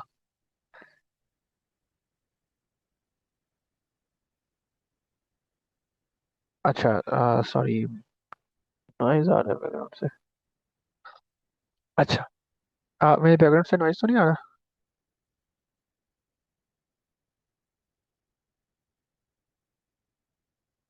ठीक है। अच्छा, उसके अलावा रिकमेंडेशंस से you want to add a new feature, one user can write a recommendation for another user. The recommendation is shown on the resume of the user who has recommended together with the name of and photo of the user making the recommendation. अब the recommender updates their photo, any recommendation they have written needs to reflect। ये भी वही classic है कि भाई आपने user की जो है ना मतलब रिकमेंडेशन अगर ऐड की है तो उसमें यूजर कि नाम और फोटो की बजाय आपको उसकी आईडी रखनी चाहिए, ताकि वो मेन अगर प्रोफाइल में कुछ भी चेंज होता है, ठीक है, उसका नाम वो चेंज कर लेता है या फिर फोटो वो चेंज कर लेता है तो वो ऑटोमेटिकली जो है वो शो हो जाए। ठीक है, अब ये वो बात कर रहे थे, company name is not just a string but a link to a company entity, screenshot of linkedin.com। ठीक है, ये पता नहीं कितना पुराना स्क्रीनशॉट है। ठीक है, कि भाई वो आपको पता ही है कि आप क्लिक करके वो कंपनी के उस पर चले जाते हैं क्योंकि वो ऑलरेडी उस एंटिटी के साथ जुड़ा हुआ है। ठीक है, इस फिगर में वो बता रहा है कि भाई नए feature many to many relationship कैसे बनता है। Data within each dotted rectangle can be grouped into one document but the references to organisation schools and other users needs to be represented as references and required joins when queried. ठीक है, मतलब ये वाला जो है वो एक document है, पोजीशन, एजुकेशन, जॉब उस बंदे की अपनी हो सकती है। ठीक है, लेकिन उस हर एक जॉब के अंदर ऑर्गेनाइजेशन ये डिफरेंट यूजर्स की कॉमन हो सकती है। इसी तरह हर एजुकेशन के अंदर जो है वो स्कूल वो कॉमन हो सकता है। ठीक है, अब आ जाता है कि are document databases repeating history. ठीक है, अब यहाँ पे वो नेटवर्क और रिलेशनल डेटा मॉडल की जो है ना वो बात करेगा। हम ये वाला ही टॉपिक अभी के लिए पढ़ेंगे, वैसे देख लें कितना रह गया चैप्टर। काफी पढ़ा हुआ है, आज हम जो है वो हाफ ही चैप्टर करते हैं क्योंकि मैं आज मेरा गला बस हो गया, पता नहीं क्यों, लेकिन खैर कोशिश करते हैं। अच्छा, तो अब वो ये बात कर रहे हैं कि भाई डॉक्यूमेंट डेटाबेसेस हिस्ट्री तो नहीं रिपीट कर रहे। ठीक है, While many-to-many relationships and joins are routinely used in relational databases, document databases and NoSQL reopen the debate on how best to represent such relationships in a database. ठीक है. This debate is much older than NoSQL. In fact, it goes back to very earliest computerized database system. ठीक है कि भाई जब सबसे पहला बना था जैसे इंफॉर्मेशन मैनेजमेंट सिस्टम है जो और मेन फ्रेम कंप्यूटर है उस टाइम की ये डिबेट चल रही है. ठीक है. Design of IMS used a fairly simple data model called hierarchical model. ठीक है. Which has some remarkable similarities to the JSON model used by document databases. ठीक है. Filter. Someone added some text. अच्छा. अच्छा हम इसको देख लेते हैं.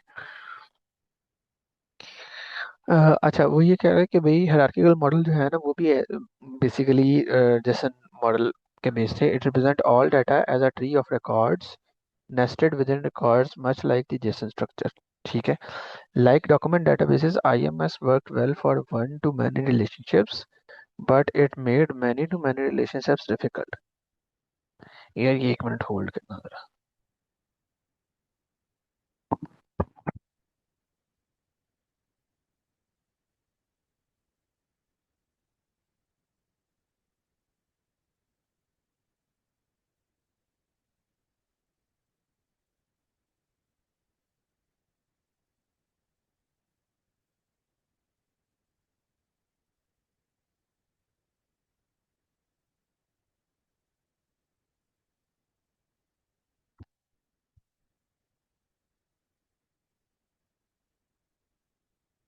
अच्छा. Okay. The design of IMS. अच्छा कहाँ पे थे हम लोग. यहाँ पे थे. ठीक है. डॉक्यूमेंट डेटाबेसेस में वन टू मैनी रिलेशनशिप्स जो हैं वो बिल्कुल ठीक चल रहे थे. But in many to many relationships का जो है ना वो मसला था जो कि हमने पीछे भी डिस्कस किया है कि मसला मैनी टू मैनी रिलेशनशिप्स का. And it didn't support joins. Joins भी नहीं थे उसमें. ठीक है. Developers had to decide whether to duplicate, denormalize data or to manually resolve references from one record to another. ठीक है. जो कि आपको पता है एप्लीकेशन लेवल पे हो सकता है. ठीक है. और these problems of 1960s and 70s were very much like the problems that developers are running into the document databases. ठीक है. तो hierarchical models भी जो है ना वो काफ़ी हद तक सिमिलर ही थे टू द डॉक्यूमेंट डेटाबेस. और उसमें वही है कि मैनी टू मैनी रिलेशनशिप्स में या तो फिर आपको वही है कि डुप्लीकेट कर लें डाटा. ठीक है. जो कि डी नॉर्मलाइजेशन का कॉन्सेप्ट है. और या फिर आप उसको मैनुअली रिजॉल्व कर लें. मल्टीपल सॉल्यूशंस थे उसके. ठीक है. प्रोवाइड किए गए. Most prominent for the relational model which became SQL and took over the world and the network model. ठीक है. ये नेटवर्क मॉडल इसके अल्टरनेट में आया था which initially had a large following but eventually faded into obscurity. The great debate between these two camps lasted much until 1970s. Network model क्या था. ठीक है. ये क्लासिक स्टफ है. अब ये CODASYL conference on data system languages model was generalisation of the hierarchy model. Hierarchical model. In the tree structure of the hierarchical model, every record has one parent. In network model a record could have multiple parents. ठीक है. अब ये basically उस problem को solve कर रहे हैं जो कि जॉइंस वाली है. ठीक है. क्योंकि जो हायरार्किकल मॉडल था ना वो ट्री लाइक स्ट्रक्चर होता था. अब यहाँ पे मेरा ख्याल है उसने कहीं पे इसकी दी होनी चाहिए डायग्राम. ये शायद आगे आएगी. यहाँ पे है. नहीं है. लेकिन बेसिकली वो ये थी कि भाई जो हायरार्किकल मॉडल है ना उसमें वो ट्री लाइक स्ट्रक्चर था. ठीक है. लेकिन नेटवर्क मॉडल में क्या है और ट्री लाइक स्ट्रक्चर में ये है कि भाई एक चाइल्ड का एक ही पेरेंट होगा. लेकिन अब उसने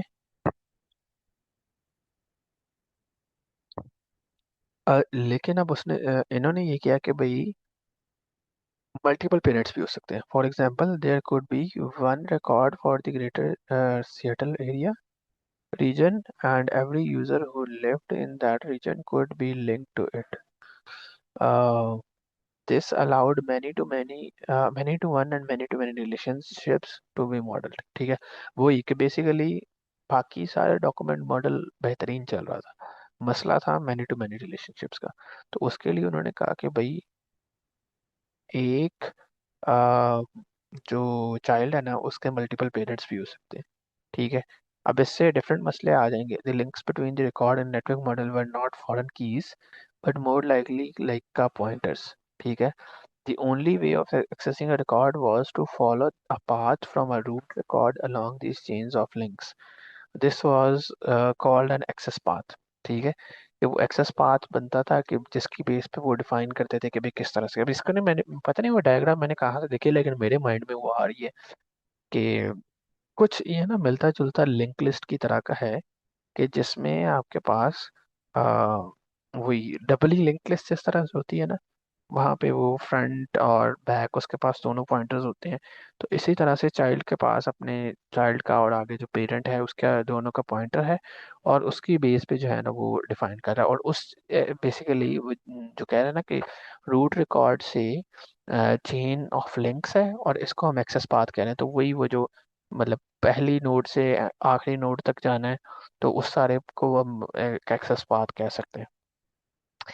In the simplest case, an access path could be like the traversal of link। अच्छा उसने की हुई है बात।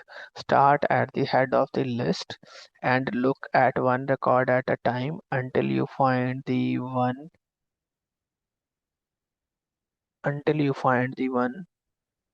you want. But in a world of many to many relationships, several different paths can lead to the same record। ठीक है। And a programmer working with the network model had to keep track of these different access paths in their head। ठीक है। तो basically वो ये बात कर रहा है कि उसका मसला ये था कि उसमें जब मल्टीपल पे मतलब एक चाइल्ड के मल्टीपल पेरेंट्स हो सकते हैं, तो उसमें ये हो सकता है कि भाई एक नोड तक पहुंचने के लिए डिफरेंट पाथ्स के जरिए से भी पहुंचा जा सकता है। तो उसमें फिर आपको डेवलपर को जो है ना वो ये ट्रैक रखना पड़ता है कि भाई किस तरह से उसको बेसिकली मैं कौन से एक्सेस पाथ के जरिए से हेड तक जाऊंगा। ठीक है। तो a query in Codecl was performed by moving a cursor through the database by iterating over the list of records and following access paths. If a record had multiple parents, ठीक है, the application code had to keep track of all the various relationships। ठीक है। तो उसमें basically application level पे जो है ना वो आपने ट्रैक रखना है कि डिफरेंट रिलेशनशिप्स का। और ये जो कमेटी थी, member admits that this was like navigated around a N dimensional data space. ठीक है। अब इसमें हुआ ये है कि आप इसको इसी तरह से समझें कि स्टार्ट में जो हम बात कर रहे थे कि जेसन मॉडल्स में आपके पास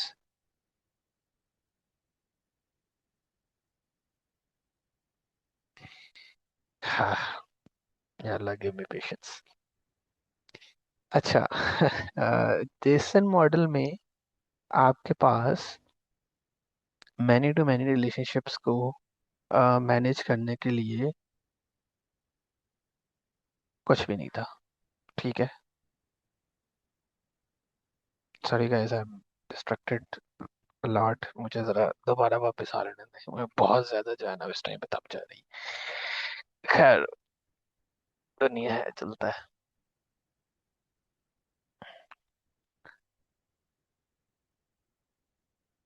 अच्छा वापस आ जाते हैं, ठीक है।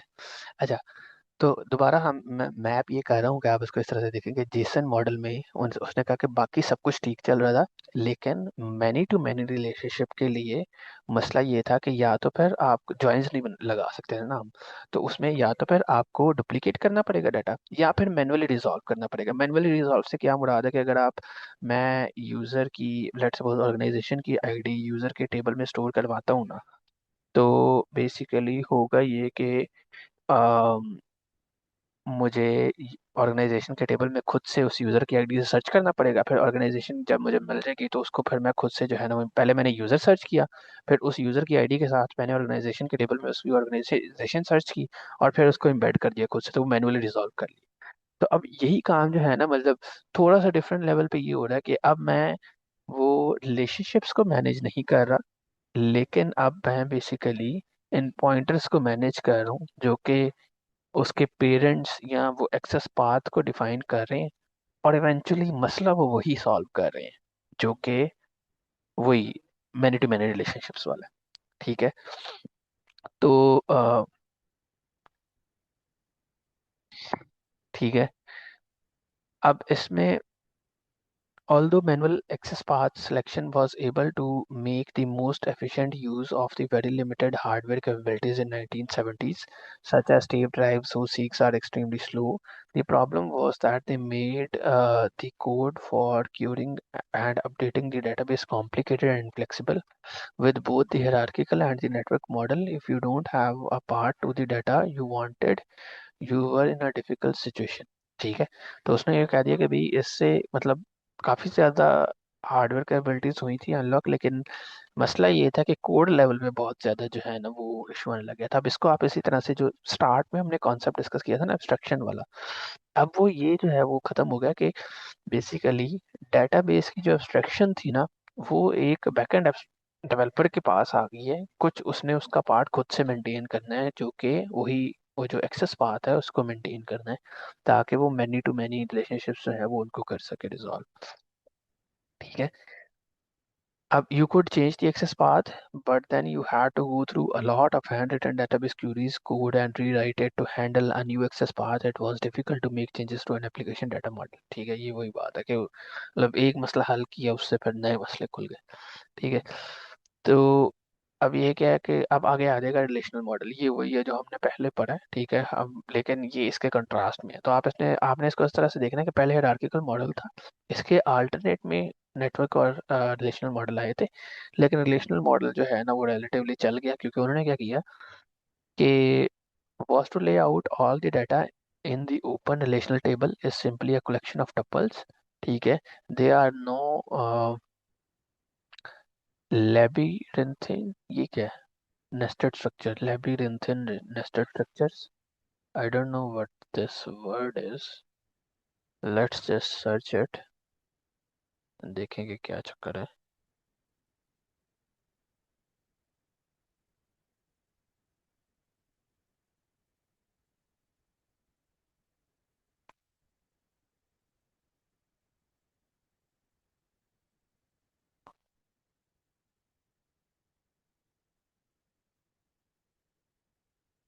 अच्छा जी,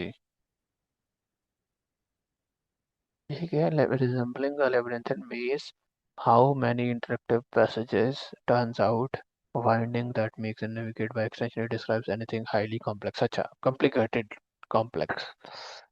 ठीक है, कॉम्प्लिकेटेड वही नो कॉम्प्लिकेटेड नेस्टेड स्ट्रक्चर्स हैं। ठीक है। नो कॉम्प्लिकेटेड एक्सेस पाथ्स हैं to follow if you want to look, basically if you want to look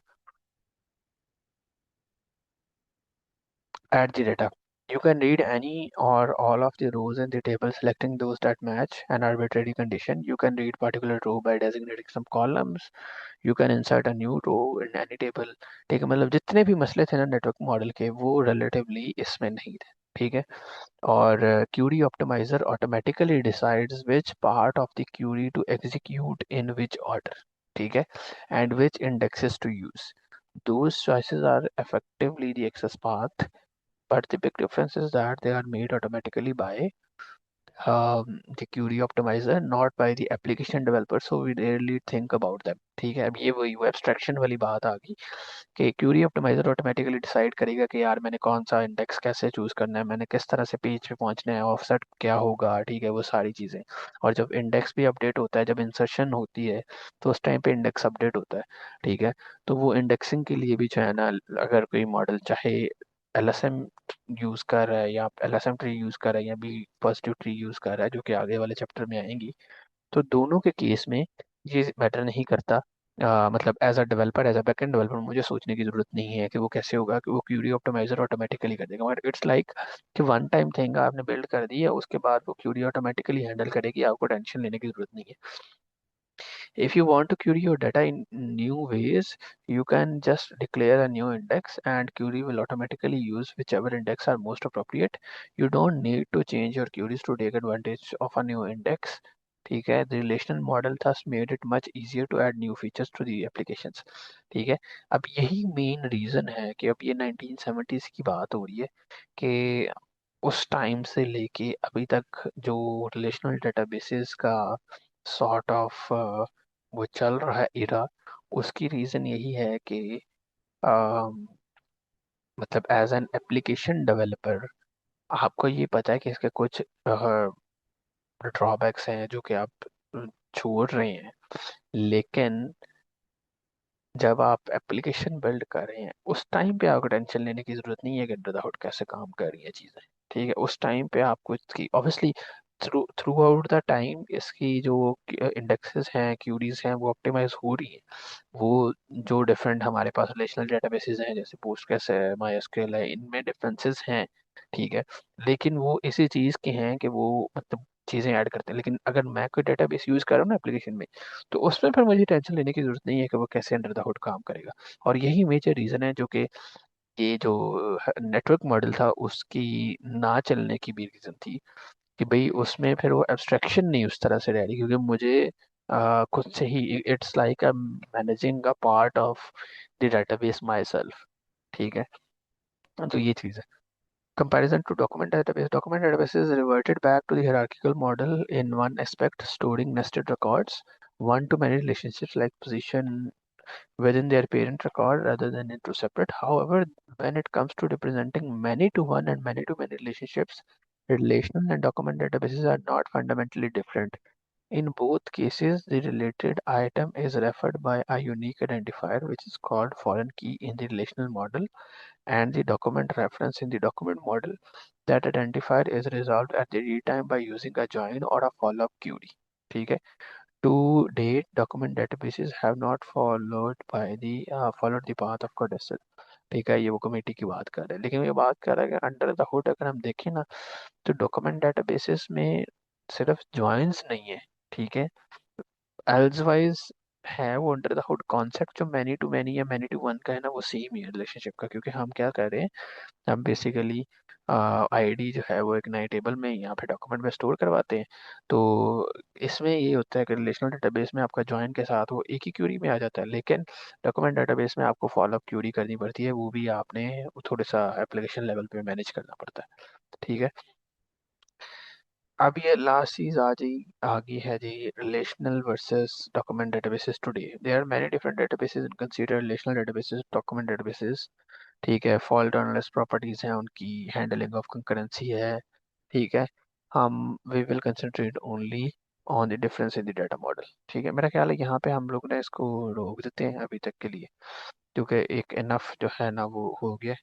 और इससे आगे मेरा भी दिमाग थोड़ा सा चलना बंद हो गया। बट द आइडिया इज कि हम अगर पीछे वाला देखें ना, तो बेसिकली हमने अभी तक किया क्या है इसको क्विकली ओवरव्यू ले लेते हैं। ठीक है, और हम आप इससे थोड़ा सा वो देखेंगे कि भाई इसका हमें फ़ायदा कैसे होगा। ठीक है, डाटा मॉडल्स और क्वेरी लैंग्वेजेस पढ़ रहे हैं, उसने पहले बेसिकली हमें बताया ये एब्स्ट्रैक्शन वाला कॉन्सेप्ट बड़ा इंपॉर्टेंट है। ठीक है, उसके बाद हमने मेनली हम relational model versus document model पढ़ रहे हैं। ठीक है, उसने सारी हिस्ट्री बताई है नो एसक्यूएल की, एसक्यूएल की, ये जो मिसमैच है, इम्पिडेंस इम्पिडेंस मिसमैच, ठीक है, वो बताया है, ये एग्जांपल्स हैं। ठीक है, और उसके बाद ये वाला कॉन्सेप्ट मैनी टू मैनी, और बेसिकली उसने बताई है कि अंडर द हुड एक्चुअल में दोनों में डिफरेंस है क्या। ठीक है, अब आप ये समझें, जो मैंने स्टार्ट में बात की थी कि ये वाली चीज़ें जो हैं एक्चुअल में आपने याद नहीं रखनी। ठीक है, याद किसी को भी नहीं रहेंगी, लेकिन ये आके बैक इन द माइंड से बैठेंगी ना, तो होगा ये कि जब फिर आपसे कोई पूछेगा ना कि आप बेसिकली एसक्यूएल और नो एसक्यूएल में डिफरेंस क्या है। ठीक है, और आप इन सारी चीज़ों के रैशनैल के साथ बता रहे होंगे, तो आपके आंसर में ऑटोमेटिकली कॉन्फिडेंस होगा। ठीक है, और उसमें जो है ना वो आपको बहुत सारी मतलब बेसिकली ऐसी बात है कि आप गहराई में जा रहे हैं। इन क्वेश्चंस को मैंने पिछली दफ़ा भी कहा था कि ये ऐसे क्वेश्चंस होते हैं जो कि कुछ ऐसे क्वेश्चंस होते हैं जो कि बंदे के एक्सपीरियंस बता देते हैं जब किसी से पूछे जाए तो। ठीक है, ये वन ऑफ दैट है, ये जो रिलेशनल और नॉन रिलेशनल डेटाबेस वाला क्वेश्चन है ना, ये अगर किसी से भी पूछोगे ना, तो उसका जो जवाब है ना, वो उसका एक्सपीरियंस बता देगा कि इस बंदे ने कितना काम किया होगा। ठीक है। तो ये वाली जो इन डेप्थ इंसाइट्स है ना, इनका फ़ायदा यही होता है कि हमें थोड़ा सा ज़रा, हाँ, वो फ़ायदा हो। इस बुक को पढ़ने का भी मेरा सोली पर्पस जो है ना, वो यही है कि भाई जो टी की ब्रेथ है वो काफ़ी कवर हो चुकी है। अब ज़रा थोड़ा सा डेप्थ में जाया जाए और कुछ जो है ना वो एडवांस लेवल की चीज़ें नज़र आए। ठीक है। और अगर कोई बंदा मतलब यहाँ पे बैठा है और वो ये सोच रहा है कि लेट्स सपोज ये वाली चीज़ें मुझे कभी डायरेक्टली जो है ना वो ऐसा हेल्प आउट नहीं करेंगी, लेकिन ये वाली चीज़ें जो है ना जब आप कभी डिस्कशन में जाते हैं ना, ठीक है, चाहे वो इंटरव्यू में हो या चाहे जब कभी आप किसी नई कंपनी में गए हैं या करंट कंपनी में भी जब आप लीड के साथ कोई नया फीचर डिज़ाइन कर रहे हैं, कुछ ऐसा कर रहे हैं और वहाँ पे आप डिस्कशन कर रहे हैं, या कोई नया प्रोजेक्ट है तो उसमें आपने डाटाबेस की चॉइस करनी है, या आगे भी और बहुत सारी मज़े की चीज़ें आनी, जैसे पीछे हमने रिलायबिलिटी और स्केलेबिलिटी को पढ़ा है। तो वो कॉन्सेप्ट जो है ना वो बेसिकली आपको एक अच्छा और क्या उसे कहते हैं, बेसिकली एक हेल्दी कन्वर्सेशन में आपको लेके जाते हैं, जिसमें आप और कुछ नहीं, लेकिन मैं ये समझता हूँ कि अगर आप एक सीनियर इंजीनियर के साथ बैठे हैं या स्टाफ के साथ बैठे हैं तो आप अच्छे सवाल पूछ सकते हैं जिससे आपको मजीद जो है ना वो करेगी। ये बेसिकली ये फुल फंडामेंटल लेवल की वो चीज़ें हैं जो कि अगर बिल्ड हो जाए एक दफ़ा, तो उसके बाद फिर बंदा इसके टॉप पे जो है ना वो हो जाता है। और इसके साथ साथ वही है, the more you know that you don't know. ठीक है। तो वो चीज़ें जो है वो फिर पता चलती रहती हैं। नेक्स्ट वीक हम यहीं से आगे कंटिन्यू करेंगे। ठीक है, आप ये कोशिश करेंगे इसको एक दफ़ा खुद भी पढ़ें आगे से, मतलब यहाँ से आगे भी अगर आप पढ़ेंगे तो बहुत अच्छी बात है। आई वुड रिकमेंड कि अगर आप पढ़ के आते हैं तो फिर ज़्यादा मज़े का, क्योंकि एक इसका पार्ट ये है कि हम इकट्ठे पढ़ रहे हैं लेकिन उसमें भी मेजर इनपुट मेरी है। आई वुड लाइक कि उसमें आप लोग भी जो है वो इनपुट दें और उसको जो है वो मिलके हम डिस्कस करें। और इनपुट से मुराद ये मेरी यही है कि भाई आप बताएं कि आपने इसको किस तरह से समझा है, या फिर कोई ऐसी एग्जांपल आप देना चाहते हैं तो वो आप दे दें। तो वो अलोंग द वे जो है वो फिर चलता जाएगा। एंड या दैट्स इट।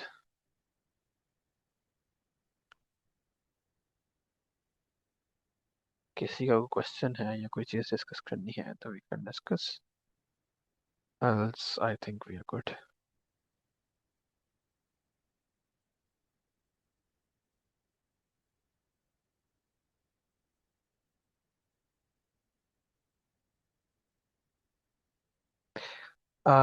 कुछ में है, ये डिपेंड करता है कि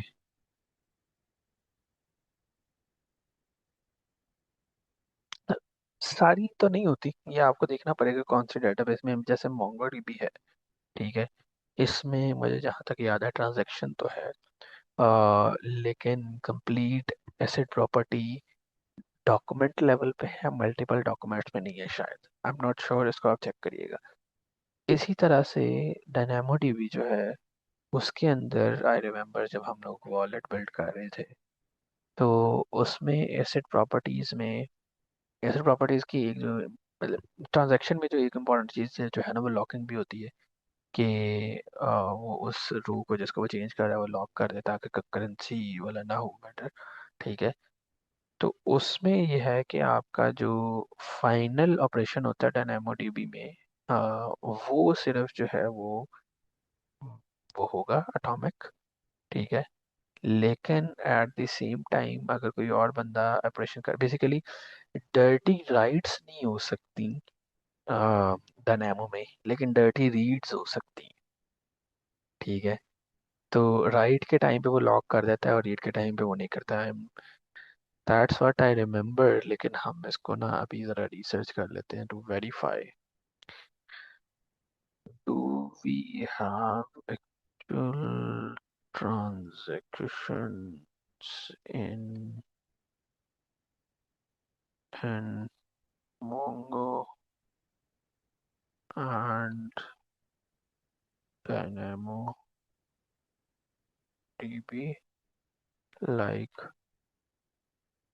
SQL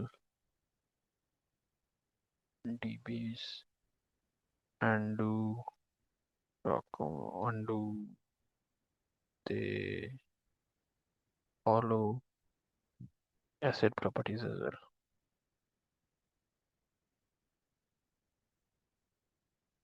अच्छा, मेरी स्क्रीन शेयर हो रही है।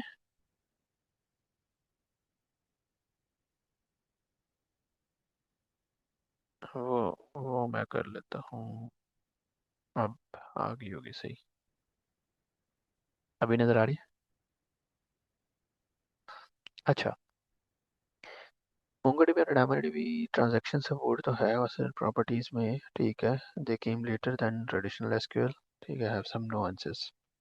MongoDB में मल्टी डॉक्यूमेंट ऐसे ट्रांजैक्शन आई है, ठीक है, और एक्सटेंडेड सपोर्ट है। All operations in a transaction succeeded और none do, data remains in valid state, user snapshot isolation by default, committed transaction property की transaction work across multiple document collection and databases. There is a default 60-second time. Best use sparingly since single document operation are already atomic. अच्छा हाँ, ये मेरा ख्याल है ये इसके latest version में बता रहा है कि 4.0 में ये भी है। Performance overhead is higher than a single document operation, ठीक है। कि ट्रांजैक्शन ये बेसिकली आप सेशन क्रिएट करके ट्रांजैक्शन स्टार्ट करते हैं और ये वैसे ही वर्क करती है जैसे आपकी क्या नाम है एसक्यूएल में होती है, ठीक है। डायनेमो में जो है ना, ये देखा ना, transaction write items and transaction get items, acid compliance fully acid compliant across multiple items and tables, use serializable isolation, all or nothing execution, ठीक है। यहाँ पे वो बात कर रहा है कि एसिड सपोर्ट फुली है, नेटिव है, फुल है और फुल है। आइसोलेशन लेवल मल्टीपल ऑप्शंस हैं, स्नैपशॉट हैं और सीरियलाइजेबल है, ठीक है। ट्रांजैक्शन ड्यूरेशन है, can be long running 60 second, immediate only, हाँ ये देखा ना। एंड स्कोप जो है वो any operation multiple document up to 100 items, ठीक है। When you need atomic operation you across multiple items tables with strict consistency, ठीक है। क्योंकि बेसिकली डायनामो में, पर डायनामो इटसेल्फ भी जो है ना वो इवेंचुअल कंसिस्टेंट टेबल है, इसमें डर्टी राइट्स का होता है। लेकिन मोंगो में काफ़ी क्लोज जो है ना वो आपकी वो मिल जाती है आपको ट्रांजेक्शन्स टू, यानी ये टू एसक्यूएल। और इवन के मोंगो की जो वो पाइपलाइंस हैं, एग्रीगेशन पाइपलाइंस, वो भी काफ़ी क्लोज हैं to the queries for analytics and stuff, ठीक है। तो मोंगो काफ़ी जो है ना वो रिलेटिवली पावरफुल है to the others, but again different use cases के लिए बने हुए हैं। तो मिल जाती हैं आपको चीज़ें, लेकिन आपने देखना ये होता है कि आपको किस तरह से।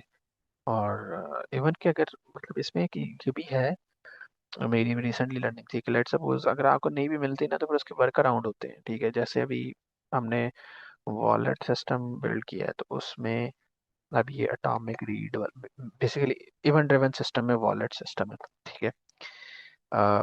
टेक्निकली होना नहीं चाहिए ऐसे, लेकिन अब वो ये है उस केस में कि भाई अगर एक ही यूज़र मल्टीपल डिवाइसेस से दो सेम टाइम पे परचेज करता है ना, ठीक है, तो वो डर्टी रीड्स के थ्रू जो है वो उसकी दोनों ट्रांजैक्शंस प्रोसीड हो जाएगी और उसका बैलेंस माइनस में चला जाएगा, ठीक है। क्योंकि जिस टाइम क्योंकि ट्रांजैक्शंस कमिटेड नहीं होंगी और ये वो सारा प्रोसेस। अब उसमें रीज़न यही है कि भाई इवेंट जिस टाइम पे थ्रू हुआ है दोनों सेम टाइम पे प्रोसेस हुए हैं और वो आपका जो है ना वो हो गया। अब इसका एक तो उसमें डायनामो के लॉगिंग वाला भी मसला है, ठीक है। दूसरा उसमें इवेंट ड्रिवन का भी मसला है, ठीक है। लेकिन उसका सोल्यूशन जो है ना वो ये है कि भाई आप ऑन होल्ड बैलेंस वाला कॉन्सेप्ट डाल दो, ठीक है, जो कि इवेंट ड्रिवन सिस्टम्स में मोस्टली होता है कि जैसे ही यूज़र प्रोसीड करेगा ना ट्रांजेक्शन को, ठीक है, तो सबसे पहले ये करना है कि आपने यूज़र का बैलेंस जितने की वो ट्रांजेक्शन है ना उसको ऑन होल्ड पे डाल देना है, ठीक है। और जब वो ऑन होल्ड पे होगा तो उसको आपने मेंटेन भी करना है कि किस ट्रांजेक्शन ने इसको होल्ड पे डाला हुआ है।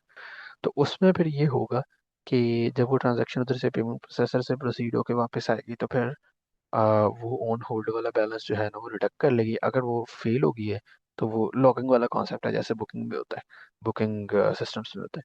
तो उसके बाद वो उसको रिलीज करेगी और वो कोई और ट्रांजेक्शन यूज, लेकिन during that on hold moment अगर वही यूज़र किसी और ब्राउज़र से या किसी और जगह से कोई दूसरी पेमेंट अगर करता है ना तो उसको वो वेट करवाएगी, ठीक है। आइदर वो कह देगी कि भाई एक तो डायरेक्टली फेल कर सकते हैं, दूसरा ये भी कह सकते हैं कि भाई ट्रांजैक्शन इज इन प्रोसेस और समथिंग लाइक दैट, ठीक है। और लेकिन बेसिकली उसमें फिर ये नहीं होगा, करंट ट्रांजैक्शंस आपकी नहीं चलेंगी। तो बताने का मकसद ये है कि at the end of the day databases की जो चॉइसेस है ना वो डिफरेंट यूज केसेस पे आपकी डिपेंड करती हैं। और ऐसा नहीं है कि अगर कोई एक चीज़ आपको एसक्यूएल से मिल रही है तो वो आपको डॉक्यूमेंट से बिल्कुल नहीं मिलेगी। उसका वर्कअराउंड कोई ना ढूंढ लेता है बंदा। ठीक है। मैटर यही करता है कि ट्रेड ऑफ क्या है। ठीक है, आपने बेसिकली ट्रेड ऑफ्स देखने हैं कि आप चूज क्या कर रहे हैं। ठीक है। ट्रेड ऑफ मैंने इसलिए कहा कि मुझे उस सेशन के स्टार्ट से मैं ये वर्ड सोच रहा था, मेरे जहन में आ रहा था, जुबान पे नहीं आ रहा था। तो खैर ट्रेड ऑफ जो है ना वो आपने जहन में रखना है। और उसके अकॉर्डिंग आप ये देखते हैं कि भाई मैं क्या चूज कर रहा हूँ। ठीक है। वो बड़ी मजे की यहाँ पे एग्जांपल है हमारे दीन में भी, जहाँ पे जो है ना वो शराब की ममानियत का हुक्म आया है ना, तो वहाँ पे ये है कि इसके फायदे भी हैं नुकसान भी है, लेकिन नुकसान ज्यादा है। ठीक है। तो इसलिए जो है ना वो इवेंचुअली वो हराम की गई है। तो इसी तरह से आ, यही है कि आपने देखने हैं कि फायदे और नुकसानात में से फायदे जहाँ पे ज्यादा है उसको आपने ढाल लेना है। और वो फायदे ऑब्वियसली आपके यूज केस पे डिपेंड करेगा। ठीक है। तो ये सीन है।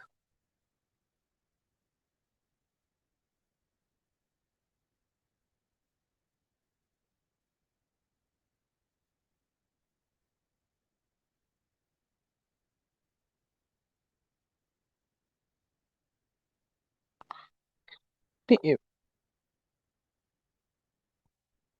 नहीं नहीं, इसको वैसे हमने अभी इम्प्लीमेंट नहीं किया। हमारे पास एक दो केसेस आए थे अभी।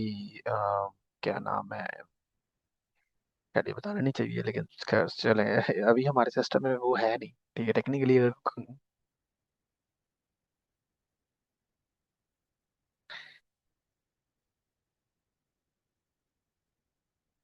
यस यस यस यस, एक एक वे ये है। ठीक है।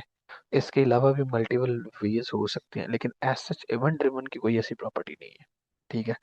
आ, ज्यादातर जो है वो वही आपके डीबी के लेवल पे ही हो सकता है। ठीक है। या फिर उसके अलावा कोई कैश में भी आप कर सकते हैं। ठीक है। I am not sure exactly इसकी इम्प्लीमेंटेशन क्या होगी, क्योंकि इसका सिर्फ हमने आइडिया डिस्कस किया था। इसको मजीद हम देख सकते हैं।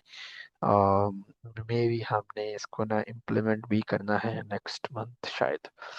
तो उस टाइम में मैं इस पर रिसर्च करूंगा मजीद। बट द आइडिया इज के मेरी एजम्पशन के मुताबिक मोस्ट प्रोबेबली ये डीबी के यूज से होगा। ठीक, क्योंकि ये ना एक पैटर्न भी है। माइक्रो सर्विसेज का एक पैटर्न है जिसको कहते हैं आउटबॉक्स पैटर्न। Outbox pattern. ठीक है, आउटबॉक्स पैटर्न। उसमें बेसिकली यही चीज होती है कि आपने डोल राइट प्रॉब्लम। हाँ ये देखे ना, order created, insert into outbox. ठीक है, वो बेसिकली उसमें बॉक्स में बता देगा कि भी मैंने ये भेज दिया हुआ है। ठीक है। और उसमें वो ट्रैक रखेगा क्या नाम है उसका, स्टेटस का। ठीक है। और फिर वो वहाँ पे जो है ना वो उसको ट्रैक रखता है। ये बेसिकली इवेंट के रिलेटेड है ये सारा आउटबॉक्स पैटर्न माइक्रो सर्विसेज में। लेकिन जनरली अगर हम स्पेसिफिक टू वो देखें ना, तो वो उसमें भी हो सकता है। तो यस आई थिंक इसको आप कर सकते हैं डेटाबेस पे भी, और उसके अलावा फिर और भी ऑप्शंस हो सकते हैं, इसको एक्सप्लोर करना पड़ेगा।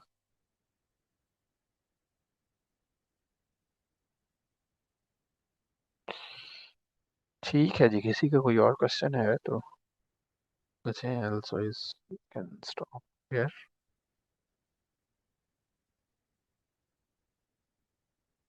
All good. ओके जी, see you guys next Saturday. Allah Hafiz.